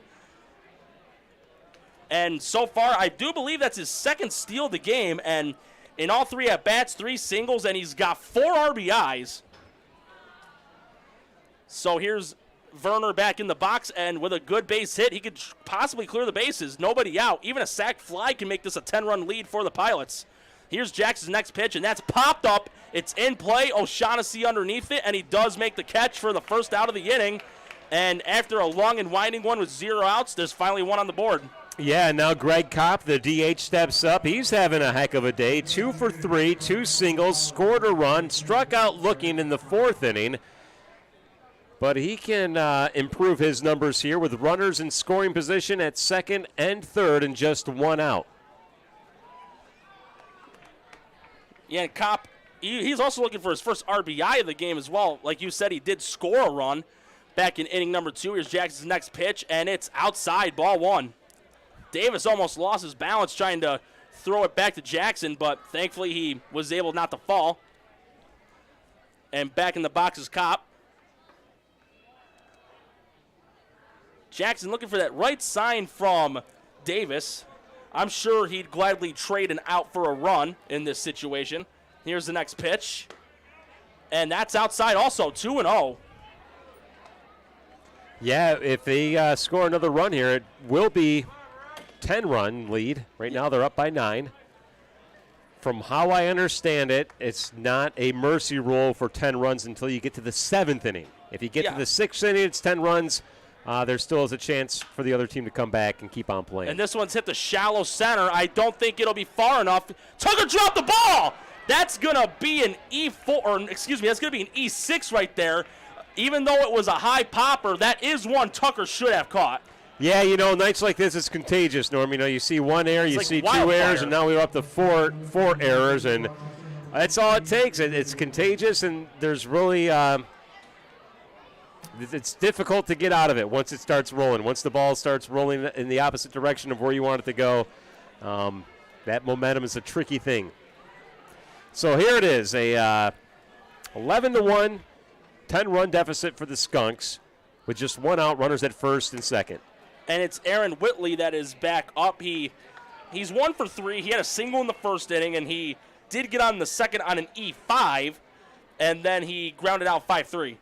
So very unconventional. Jamestown committing their 4th error of the game, but it does drive in a run. I'm sure Newark will happily take it. Here's the next pitch, and that is inside corner, strike 1. A bit of that delayed strike call, but it goes Jackson's way.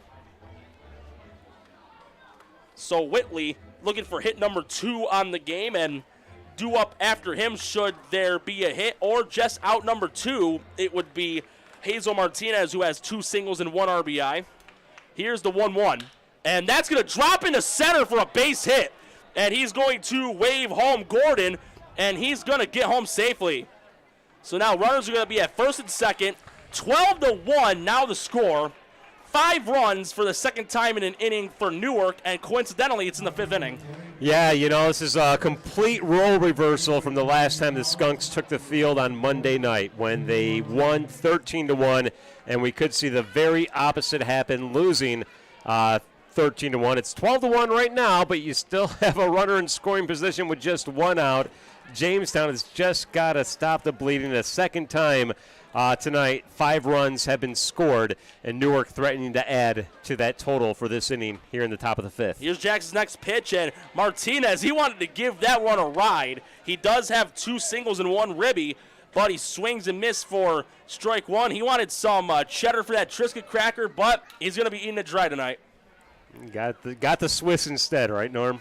Of course. Wouldn't mind a tater either. But here comes the 0-1 pitch on the way for Jackson, and that's outside, ball 1. Again, 5 runs here in this inning for Newark, 12 runs on 14 hits, but they've also been aided by 4 Jamestown errors as well. Jackson getting the sign and come set. His main goal, just end this inning without any further damage. Martinez 2 for 2, meanwhile. He did walk in the first and 2 base hits. Next pitch was in the dirt, but Davis able to block it. Gets it back over to Jackson. And so far, Jamestown, they've only been held to 1 hit offensively, and that was, coincidentally, by Davis. He hit a single back in the 4th. Here's the next pitch. This one is a high popper, and you don't even need a little Einstein rocket ship to get there because Frazier makes the easy catch, making that Rolls Royce with a nice sleek shine with the armor all. As up next will be Matt Fabian. Yeah, Fabian stepping up to the plate. He struck out in the first inning, grounded out in the second, and struck out in the 4th. So a rare hitter for Newark, rare in the fact that he has not reached base yet. 0 for 3. Here's the next pitch. It's fouled off for strike 1. So he might be the only one who hasn't reached base yet. Well, it is because Menser, he got on by a hit by pitch, but he also is hitless, so it's not just Fabian that does not have a hit. Right, but reaching base is what I'm talking about here. Yeah, and Gibbons double, that's the only extra base hit by either team in this ballgame. Here's Jackson's next pitch. That hits the heart of the plate, strike 2. Again, 5 runs in this inning for Newark. It's an 0-2 count for Jackson, looking to just stop the bleeding and get Jamestown to get a rally in the bottom of the 5th because you don't want to end this game short on a mercy roll. Here's the pitch. Outside, 1-2. I almost thought there'd be a delayed strike, but the call goes the way of number 25, Matt Fabian. He's looking for his first hit of the game, or at least a way to get on base. And should that occur, everybody will have gotten on base at least one time. Here's the next pitch. That's low, 2-2. So 2-2 count, 2 outs. We got those triple deuces on the board. Jamestown has not had the mercy rule imposed upon them yet this season, so they'll have the dubious distinction of that occurring unless they can get some runs here in the next couple of innings. Oh, and that sounded similar to how Johnson got hit by the pitch. It had that crack of the bat. It is a foul ball from what I'm seeing here, according to the umpires. No, it's from the base umpire. He's ruling that hit Fabian. So he's going to go on base. The bases umpire is ruling it was a hit by pitch from what I'm seeing here. And should that be the case, everybody on the lineup has gotten on base. Yeah, Coach Bazil thought it hit the bunt of the bat underneath I thought it was the knob from what I heard. Yeah. Because it sounded just similar to Johnson's when I thought it hit his helmet, but it was actually on the hand. But, again, the bases umpire's indicating that Fabian was hit. It sounded like it hit plastic and not the knob, like you say. Maybe it was an elbow guard or... Coach Bazil is trying to make a case, and now the umpires are talking about it. We know that Coach Bazil is pretty good at providing evidence, presenting evidence. It stands. They are going to let it stand.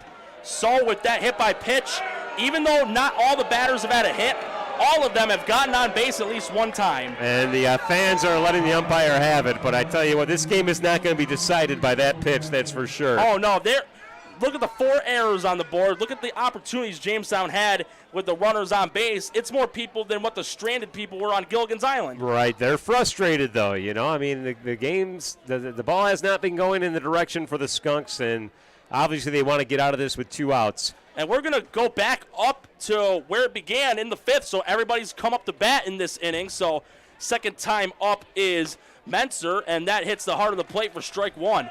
So now our scorebooks are going to be on overdrive here, overloaded. And to start it off, he was hit by a pitch and scored a run. So here's Jackson's next pitch. That hits the heart of the plate for strike 2. So 1 strike away from ending what has been Looney Tunes and Merry Melodies here in the bottom of the 5th inning for the Pilots. He is ahead in the count 0-2. If he can just end the inning, I'm sure he'd be happy. Here's the pitch, and that is a fair ball. Davis fields it.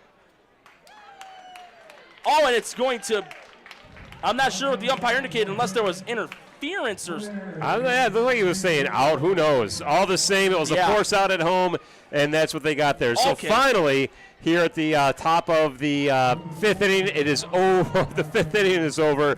12-1 the score here. We'll thank one of our sponsors. Support for WRFA's coverage of the Jamestown Tarp Skunks is brought to you in part by Schultz Auto Group. Schultz Auto Group celebrating over 50 years of serving the community's automotive needs with an excellent customer buying and ownership experience. At Schultz Auto Group, all repair facilities have experienced and factory-trained technicians with state-of-the-art equipment for every automotive need, no matter what engine type, gas, diesel, or electric. The next generation of auto care is already at Schultz Auto Group. Schultz Auto Group, a proud supporter of Jamestown Tarp Skunk Community Baseball on your community radio station, WRFA. For more information, you can call 1-866-931-2998 or visit schultzauto.com. Norm, like I said, the baseball gods giveth and the baseball gods taketh away. Yes, Jamestown firing on all cylinders Monday night, winning 13-1 over Niagara Power, and they looked unstoppable. And now here we are losing 12-1 as we head to the bottom of the 5th inning, and they are being threatened to lose this one via the mercy rule unless they can add a couple more runs on the board, and that's not counting Newark stepping back up on the top of the 6th inning. So, indeed. And speaking of that, Jason, almost didn't really cut you off there, but Frazier's going to be coming up the bat, and then it'll be the top of the order with Bay and Tucker. And this I do know for sure. Jamestown has never been the victim of a mercy rule here at home. On the road, I can't make a full confirmation, but at home, I do know that for sure. As it's going to be Pike getting another inning of work. He has done well in place of Sizemore. Here's the next pitch. It's going to be a grounder to third, fielded there cleanly by Doyle, and he'll get it to Martinez in plenty of time. So, ever since Sizemore got pulled out due to the control problems, Pike has done well as a manager of the game. Yeah, most certainly, and it goes both ways, right? We talked about how the errors are contagious on Jamestown's side of things, but when you're hot, and it looks like they're fielding the ball cleanly. A lot of confidence out there. When you're up by 11 runs, obviously, it makes you pretty confident, and you can see that in just the attitude that Newark's showing right now here in the bottom of the 5th. Here's Pike's next pitch, and that's in the dirt, ball 1. And for just to extend something here a little bit, Sizemore would not be eligible for the win because he did not come close to pitching 5. So should this end early, Pike would be slated for the W as the next pitch is outside for a 2-0 count. There's nobody else on Newark's side warming up, but I do believe there is 1 or 2 warming up in the Jamestown end. And looks like one of them is Corey Shields, number 8. Next pitch on the way is high, 3-0. Bay did get walked in his last at-bat in the 3rd, so he's 1 pitch away from getting walked in his 2nd straight one. And here comes the 3-0, and that hits the strike zone in the heart of the plate, strike 1. We got the hitters count here with a 3-1. Jamestown trying to get their 2nd hit of the ball game. They've only had 1 so far, just 1 run scored as well. This one's fouled off and bounces away from Coach Bazil, who does the third base coaching as well. Count goes full. And next up the bat after Bay again will be Mark Tucker, the shortstop. Here's the full count. Bay gives it a hit to third, but it's going to be back-to-back 5-3 groundouts. And with 2 outs, it's going to be Mark Tucker up the bat. And again, this is a chance for the first 1-2-3 inning of the game by either team. And it's pretty strange for it. Should it be in the bottom of the 5th?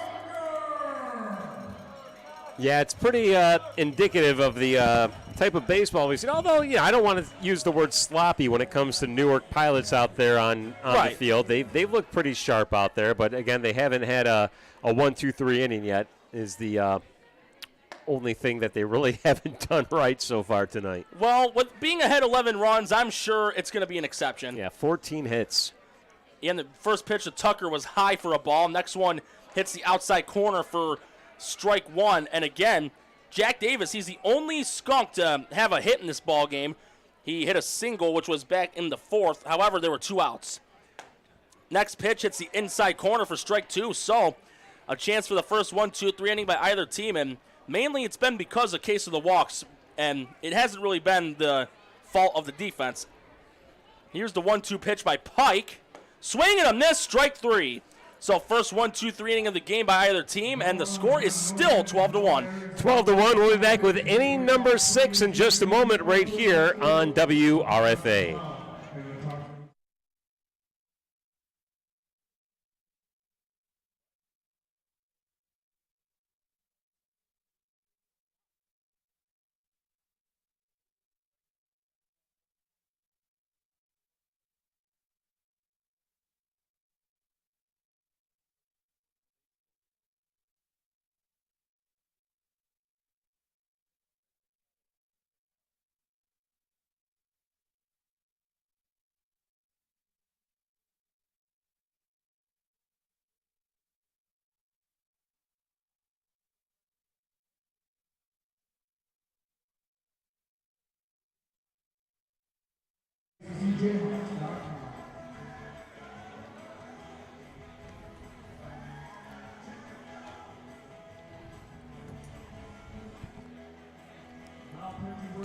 And we're about to start the top of the 6th inning here of Skunks baseball right here on WRFA, and it's been all pilots here so far. They are ahead 12-1 over Jamestown. They had a 5-run 5th inning, and it's going to be a call to the bullpen. It's going to be Corey Shields, number 8, on the rubber for the Skunks. Yeah, it wasn't really Bryce Jackson's night there, just 1 inning in appearance, 5 runs given up. So he leaves, and now we'll see what Sharp can do. Again, it is Corey Shields. Shields, I'm sorry. He's one of 2 guys from Mercyhurst, I believe, that's on the team. The other one's Ryan Rafalski. And so far this year for Shields, this will be his 5th appearance. He's only pitched 3 1/3 innings. He's only allowed 1 hit, 3 runs, but 2 of them were earned. He's walked 6. He's struck out 2. His ERA is 5.40. So he'll look to lower that down at least half of a point in this showing here. And I did mean to say, though, before Jackson came in, the last time we saw a lot of the bullpen, because on Monday, Perry pitched a technical complete game. And when they got shut out by Batavia, the bullpen, that was the strongest they looked at home all season, because they did not allow a run once DeMarco got pulled. Yeah, they still lost that game, right? Yep. They still did, but it was also lack of offense. They were held to 5 hits. But the 1 hit, it matches the fewest they've had in the game this year. That includes their opening night game versus Olean, albeit it was a non-leaguer. Yeah, just 1 hit right here, and we'll see what Newark can do. Again, they're up by 11 runs. Now, the rule is after 6 complete innings, if the leading team is up by 12 runs, the mercy rule goes in effect. So Jamestown will still get a chance to cut into it, regardless of what happens here. Well, this one is popped up into the infield. Tucker does make the catch for the first out. And it's Morgan Doyle and Given that'll be starting it off in the 6th. Morgan was the one who popped out, so now it's going to be Doyle, who has 2 hits on the night. Yeah, 2 for 3. He did get a fielder's choice, but also got 2 singles and even scored 2 runs. Here's Shields' next pitch, and this one is a popper into the outfield. It's going into foul territory, and Lane almost got there. Give him an A for effort, but couldn't quite get it on his glove, but he is up and okay. So it's not going to be a case of 2 pitches, 2 outs. And Doyle will get to see another one in this at-bat. Yeah, trying to get a diamond gem right there, and he almost came up with it. A really good effort, covering a lot of ground to get over there, making the lunge, but just couldn't quite get it into his glove. So we'll do it again here with the 0-1 count. Even though not every batter on this pilot lineup has had a hit, they have all gotten on base at least once. Mix of walks and hit by pitches, as well as the 14 hits. Here's Shields' 0-1 pitch. That one's going to go out of play and into the bleacher area, and From what I'm seeing here on that side, there is virtually little to none on the furthest end as the count goes 0-2. A couple of fans getting out of the way, erring on the side of caution, and wouldn't have hit him anyway, but now they got a souvenir. Nothing wrong with that. Plus, you could always get it autographed by some of the players after the game as well. I think they threw the ball back into the field. I don't think none of those ladies wanted it. Unless if, I don't know, who knows, but here's the 0-2 pitch. Swing and a miss, strike 3.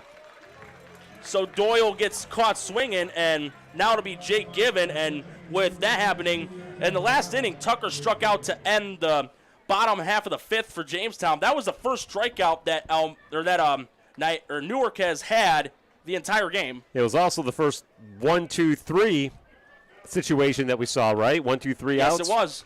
And now we might see it back-to-back, believe it or not. Possibly. It was a case of the Peter Tabarkin, the double whammy. Here comes the next pitch. That one is low and inside for ball 1. And Given, he had a 2 RBI double in his last at-bat. He's got 2 hits on the night. Here's the next pitch by Shields. Fouled off. Count goes even. So 1-1 count, 2 outs. And so far, Shields he's been the best pitcher on the mound thus far. Yeah, for the Skunks tonight, definitely. He's Yes. looking pretty sharp. Here's the 1-1 pitch by him. This one is going to a gap in right. Lane chasing it down. He will make the catch. So first 1-2-3 inning of the game for Jamestown. So a positive note there in spite of it being still 12-1. All right, let's thank one of our sponsors. Jess, go ahead and take it away if you would. Support for WRFA's coverage of Jamestown Tarp Skunks baseball for the 2022 season is brought to you in part by the Chautauqua County Industrial Development Agency. The Chautauqua County IDA is an economic development organization authorized and empowered by New York State to make Chautauqua County a better place to work, live, and visit. The IDA facilitates development by attracting new businesses while also promoting the retention and expansion of existing businesses. And it offers businesses assistance in the forms, tax abatements, low-interest loans, and bond financing, all of which enhances the opportunities for job creation and retention by our businesses. The Chautauqua County IDA, a proud supporter of Jamestown Tarp Skunks baseball on WRFA. For more information, call 716-661-8900 or visit ccida.com. Thank you, Jess. Back to the field here. So here we are, the bottom of the 6th inning. Don't have to worry about the 12-run rule kicking in because it's an 11-run deficit. But that 10-run rule, mercy rule, at the end of the 7th inning is looming. Jamestown needs to cut into this 11-run lead. I think they have 6 outs to try to cut it down to below 10. So we'll see what they can try to pull off here. But so far, the bats have not been active for the Skunks, at least. We've seen 15 hits tonight, but only one of them have come from Jamestown. The other 14 have come from the Pilots. Jamestown has more errors than hits this evening. And not to sound demeaning, but that is sad. More errors than hits in a ball game. But it does beat scoring a run and being no hit on. However, it's going to be between the opening to middle part of the lineup. It's going to be Hardigan, Lane, and O'Shaughnessy. So if there's any start of a lineup that can get something going, this one would probably be the best one. Yeah, you've got some of the best hitters in there, starting with Hardigan, who I think is tied with the team lead in batting average. Here's the next pitch, and it's a grounder, and it goes through the glove of Doyle. Hardigan will get on base, and personally, I'm going to wait to see what this is ruled because it did look routine from my view. Yeah, it looked like he had a way to go to get there, and it wasn't a guarantee. They're calling it a hit. They will call it a hit. Just the second hit of the game for Jamestown. First one for Hardigan. He improves himself to 1 for 2 on the night because his last at-bat he was walked. And now Lane's coming up. He did drive in the only run of the game, even though it was a ground out. He also had 4 RBIs on Monday, so he's got 5 in his last 2 as the next pitch is at the outside corner for strike 1. Again, it's mainly been defense for the Pilots. There's only been 1 strikeout by them so far regarding the pitchers. Here's the next pitch by Pike, and Lane takes a swing at it, and it's a high flyer to left and fielded there easily by Fabian for the first out, and now it's going to be O'Shaughnessy, the first baseman. Yeah, O'Shaughnessy 0 for 2. He flew out to left field and then also popped out to the shortstop. So he's trying to get on base for the first time tonight. He's got a runner at first. Patrick O'Shaughnessy here, leading the team in doubles. He can give it a whack, that's for sure. I'm sure, again, he wouldn't mind hitting one out of the park because that would cut that down to 9. So then there wouldn't be the mercy rule again for now. But the next pitch is outside for a ball 1. Again, 1 run on just 2 hits and 4 errors for the Skunks. For Newark, 12 and 14. Here comes the next pitch by Pike, and that's high. Hardigan's taken off, and he is safe.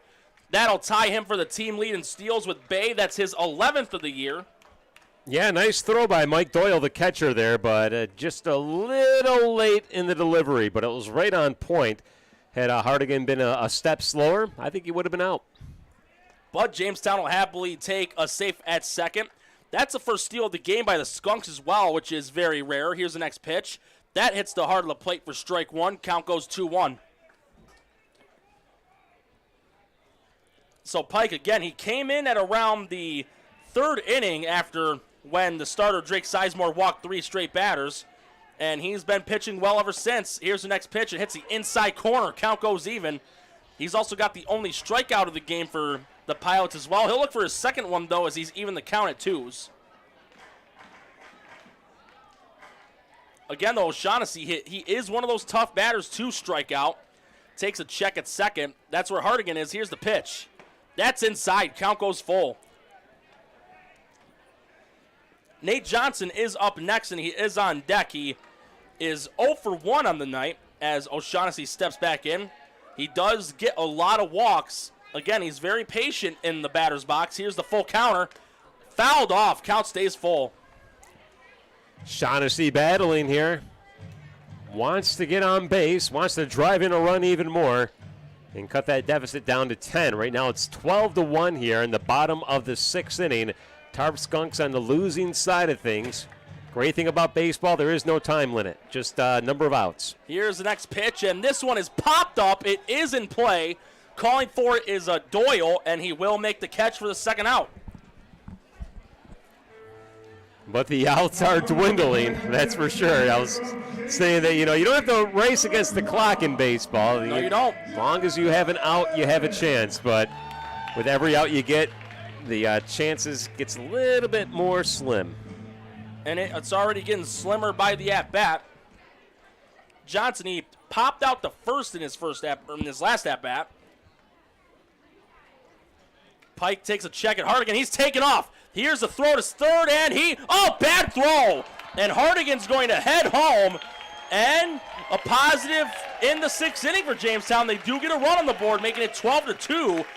A bad throw by Given on the steal at third, and heading home is Hardigan. So he does steal all the baskets and making Yogi Bear proud. Yeah, win or lose, pride is still on the line. Nobody wants to get mercy ruled and 10-run here, so Jamestown is trying to avoid that. And, like I said, there's always the chance of doing something special with a huge comeback as well. But right now, their goal is just to not get skunked, as it were. Well, Johnson, he gets his second hit of the inning. That is a single, their third hit of the game. And now it's going to be Henry Martinez, the center fielder.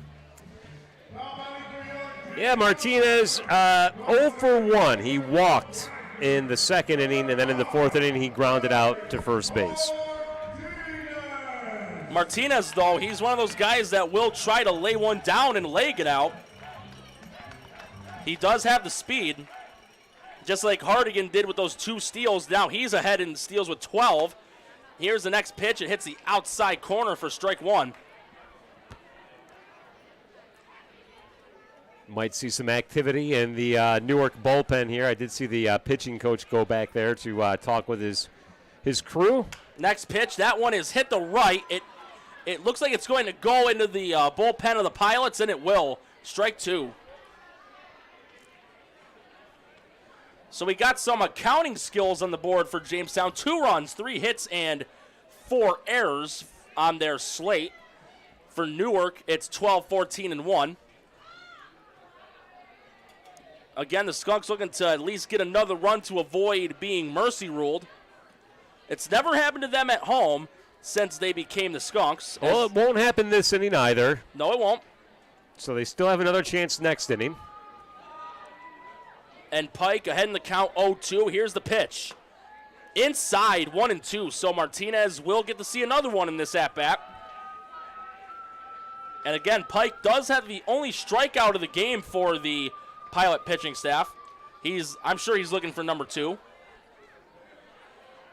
Johnson, he's got a decent lead off the bag. He is a good base stealer as well. And here's the pitch, though. It's high, 2-2. I thought he maybe would be taken off on a delayed steal from the way he was inching further to second, but he stays put. We got the triple deuces, 2-2 and 2 outs. Pike gets his sign from Given, comes set. And here comes a 2-2 pitch. He swings, and it's another popper. It's going into the shallow outfield. Going under it is, but no, calling it off and making the catch is Fabian. So a shallow pop out the left. However, Jamestown does get a run on the board. Yeah, they do, but the score is still Newark a lot and Jamestown little. 12-2 after 6 innings. We'll head into the 7th in just a moment right here on WRFA.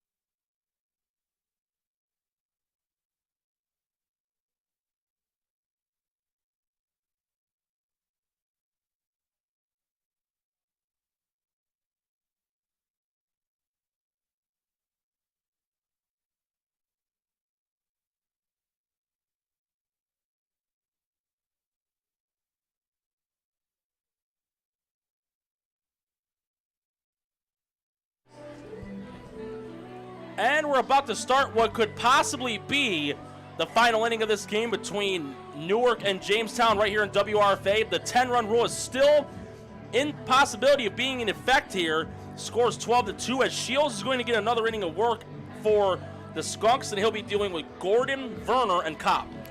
Well, Jamestown was able to add a couple more hits to their tally. They've got 3 hits now and 2 runs, so no shutout here, but like you said, Norm, they're being threatened to be mercy ruled and not be able to play a full 9 innings if they can't stop Newark here and also pick up another run, at least one more, in the bottom of this inning. Right now it is a 10-run differential, and that would be enough to initiate the mercy rule at the end of the inning. But first things first, take care of the batters of Newark. And who do we have again stepping up, number 2? Leading off is Kyle Gordon, and again, he's just been chasing all the Skunks down, hunting them, and hanging them on his wall. He's got 4 RBIs, 3 singles, but this one's a chopper to third.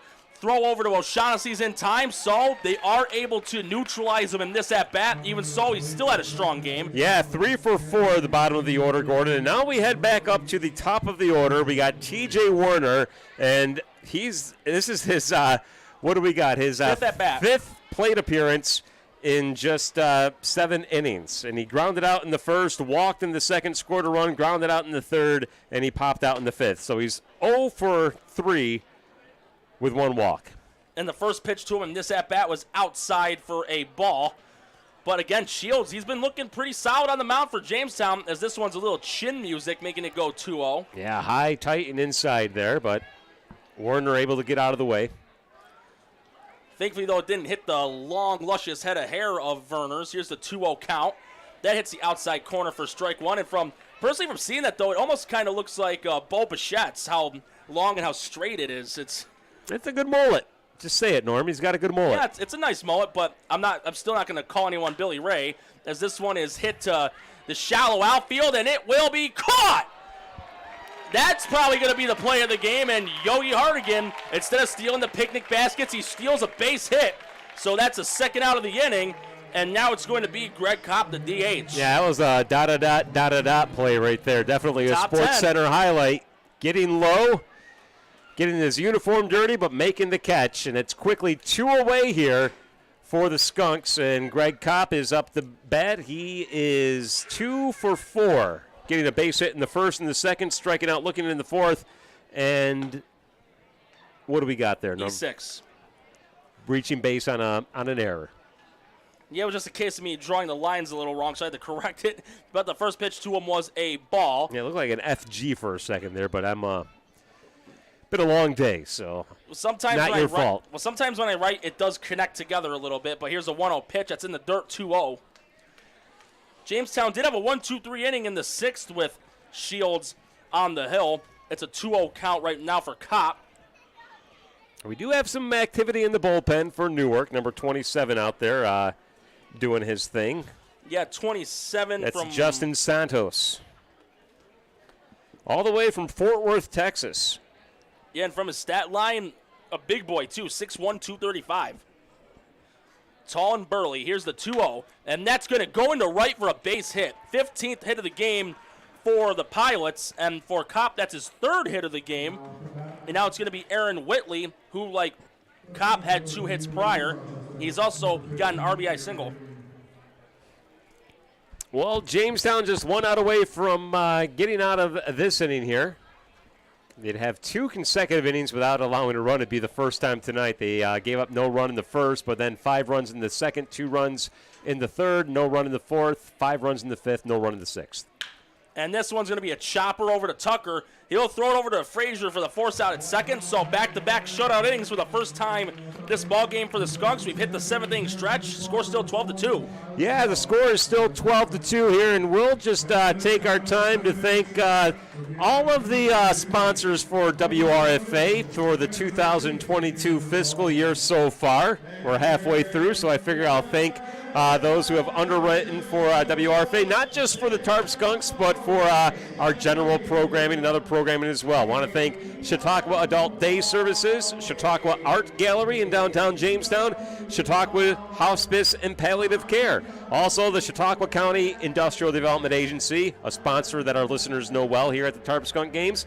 Chautauqua Patrons Insurance. A lot of Chautauquas in there, Norm. We also want to thank Forte Restaurant in downtown Jamestown, the Good Neighbor Bookstore in Lakewood, Honest John's in the east side of Jamestown, the IBEW Local 106 Union, the Lost Recording Studio in downtown Jamestown, Lutheran Senior Housing. We want to thank Quadrant Biosciences, Reg Lene Center for the Arts, Save-A-Lot. We want to thank Schultz Auto Group, Sloan Malhewish Insurance, the Southern Chautauqua Federal Credit Union, Southern Tier Brewing Company, who sponsored our fundraiser last week, Struthers Library Theater down in Warren, Pennsylvania, just south of the border, the United Way of Southern Chautauqua County, and the Weinberg Financial Group. Also want to thank the Western New York Land Conservancy and the Whirly Bird Music and Arts Festival happening the first weekend in August here in downtown Jamestown. 4 days of music and arts in downtown Jamestown. Thank you, Whirly Bird, and thanks to everybody, businesses and supporters,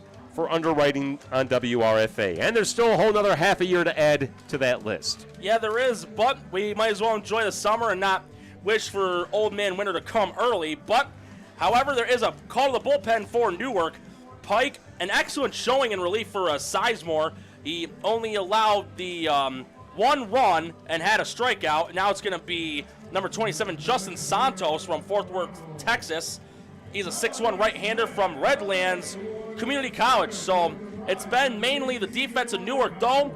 The pitching, besides Sizemore's struggles, it's been, I would say, fairly solid in spite of only having 1 strikeout. Yeah, you know, I mean, they've kept Jamestown in check. Who needs strikeouts when you've only given up 3 hits and just 2 runs? So it's definitely been Newark's night. We talked about this being somewhat of a revenge game because Newark, the last time they were in Jamestown, lost 8-5, and they definitely are getting their revenge right now. And Jamestown is close to getting mercy ruled here and walking off after 7 innings unless they can score a run here in the bottom of the 7th. Yeah, and this could possibly be Newark's second win at Dietrich this year as Davis swings and misses for strike 1 because Newark did beat Jamestown here 8-5. Oh, yeah, my bad. I did say that it was a revenge game, but I was off. Well, here's the next pitch of Davis. It's high for a ball. Davis has 1 of the 3 hits tonight for Jamestown. He had a single in his last at-bat. He's 1 for 1 because he was also hit by a pitch. And here comes the next one by Santos. That is outside corner for strike 2. And it was a bit of a delay of a ball put on the board. But the other 2 batters that will be starting it off as well besides Davis will be McGee and Frazier. So this could possibly be last ups for Jamestown. And this is the last 3 batters in the lineup for Jamestown. It is, as Davis swings and misses for strike 3. First strikeout of the game for Santos. And now it's going to be McGee up the bat, the designated hitter. Yeah, Moose McGee looking to get a second hit of the season here. I think this is his 15th at-bat or so. Well, in his last at-bat, he flew out to right. In his other at-bat, he was frustrated at himself about it. The bases were loaded in the second with just 1 out. He grounded into a 4-3 double play. 16th at-bat of the season then. Here's the next pitch. McGee swings at it. It's foul, but it looks like it's going to go out of play. And it will. Hits the bleachers and will keep on bouncing. Has more spring than Tigger's tail. So strike 1 as Santos will come back onto the belt. Again, McGee can hit the ball far. His only hit of the season so far was that towering double. And off the right field wall. yeah, it was against Oneonta in game 1 of the doubleheader last week versus them. I'm sure McGee's wanting that second hit. And again, he can hit the ball well. Here's the next pitch by Santos. That's high, 1-1. So good job by McGee not to resist temptation and take a hack at it. Stepping quickly back in the box, the southpaw. He's looking to get Rocky to go with him. Here's the next pitch. That's on the outside corner, strike 2. So McGee in a 1-2 count as he steps back into the box. Santos looking for back-to-back strikeouts. Here comes the 1-2. Swing and a miss, strike 3. Back-to-back strikeouts for Santos, and this is the last gasp for Jamestown. If they fail to get a run in this inning, this game's over. Yeah, it's not something you want to see. Like I said earlier on, the baseball gods are indeed fickle, because who would have thought just 2 nights later in the very next game at Jamestown, who mercy ruled their opponent Monday night, Niagara Falls, winning by 12 runs, 13-1, now are being threatened to be mercy ruled themselves here on Wednesday. Here's the next pitch by Santos. It's outside for ball 1, and I would call it, if I had to make this into a drama, I'd call it the nightmare cometh. But it's a 1-0 count right now, 2 outs. Santos' next pitch on the way, and that hits the outside corner for strike 1. Again, it's Royce Frazier up the bat. He's 0 for 2. He flew out the center and grounded out 5-3 in his 2 at-bats. So kind of falling apart on that Rolls Royce. Got to keep that nice and intact as Frazier swings and misses for strike 2. Again, he wanted the cheddar on the Triscuit cracker, but he's going dry. 1 strike away from this being a 10-run rule in 7 innings. Again, scored 12-2 in the 10-run rule, like Jason said, that's in effect after 7. 12 is after 6. Here's the 1-2 pitch. That one is going, good recovery there at short by Morgan, but he's going to be safe, so the inning stays alive. I got to give Morgan credit. He was able to recover and get the ball, but there's no way that throw would have been in time, and it has been ruled a hit, as it should be. Yes, indeed. Nice effort to keep it on the infield there, but not enough time to recover and make the throw over to first in time. So, I mean, that's the name of the game right now. If you're a Tarp Skunk batter, is don't make the last out. And Frazier did his part, and we're back up to the top of the order with Cody Bay, who is 0 for 2 and also walked in the 3rd inning. He flew out in the 1st and grounded out in the 5th. Walked in the 3rd. Yep, so Frazier, he's going to add that Mercedes to his Rolls Royce. Here's the next pitch. Bay gives it a good cut, but it's the shallow right. Caught there by Menser, and that's going to be the ball game because 10-run rule is in effect after 7 innings, and the final score is 12-2 in favor of Jamestown. So a bit of reverse psychology, the role reversal, like you said. Yeah, role reversal indeed, and that's a great thing about baseball, and the unfortunate thing about baseball, Norm, is you never know who's going to win, and just because you're on fire one night doesn't mean you're going to continue to be on fire the next night. You got to stay focused, and you got to stay sharp, otherwise you'll be on the losing side of things, and we saw that this evening. 4 errors, just 4 hits, and only 2 runs given up for Jamestown. It was all Newark Pilots scoring 5 runs in the second, 2 runs in the 3rd, again 5 runs in the 5th, and that's all it took. 12 runs, 15 hits, and only 1 error, and Newark gets its 7th win of the season, and Jamestown has its ninth loss of the season. They're still on the winning side of things with a 12-9-1 record. We'll be back tomorrow night, though, so hopefully they'll be back on the winning side of things as we return to Dietrich Park tomorrow night when they take on the Batavia Muck Dogs, another team that has had their number this season. Yes, they have. But we'll see if they can't turn things around. Yeah, in those 3 games, they've outscored Jamestown 26-8. There was a 12-6 win, a 7-2 win by them, and then 7-0 here the last time at home. But again, it only took Newark 3 innings to score the 12 runs. Got to give the credit where credit's due. And the defense was the main backbone on their own behalf, even though the pitching was fairly solid as well. Well, my final thought about Batavia tomorrow night is the longer you go one way, the more likely it is you're going to go the opposite way. So maybe Jamestown's fortunes will finally turn around against Batavia. That'll be at 6:30 tomorrow night, and we'll be here to bring the game. Any final thought? I want to thank Jessica Beeler for helping us out. Norman, always a pleasure. We'll do it again tomorrow night. Anything else to add? Well, hopefully Jamestown takes this with a grain of salt and they move on to the next game tomorrow night. You got to have a short memory. Yes, indeed. Well, I'll let you wrap it up, Norm. We'll see our listeners or talk to our listeners tomorrow night. All right, and again, Skunk fans, that's going to do it tonight for Jamestown Tarp Skunk Baseball right here on WRFA. One more time, the final score, Jamestown falling short against Newark 12-2.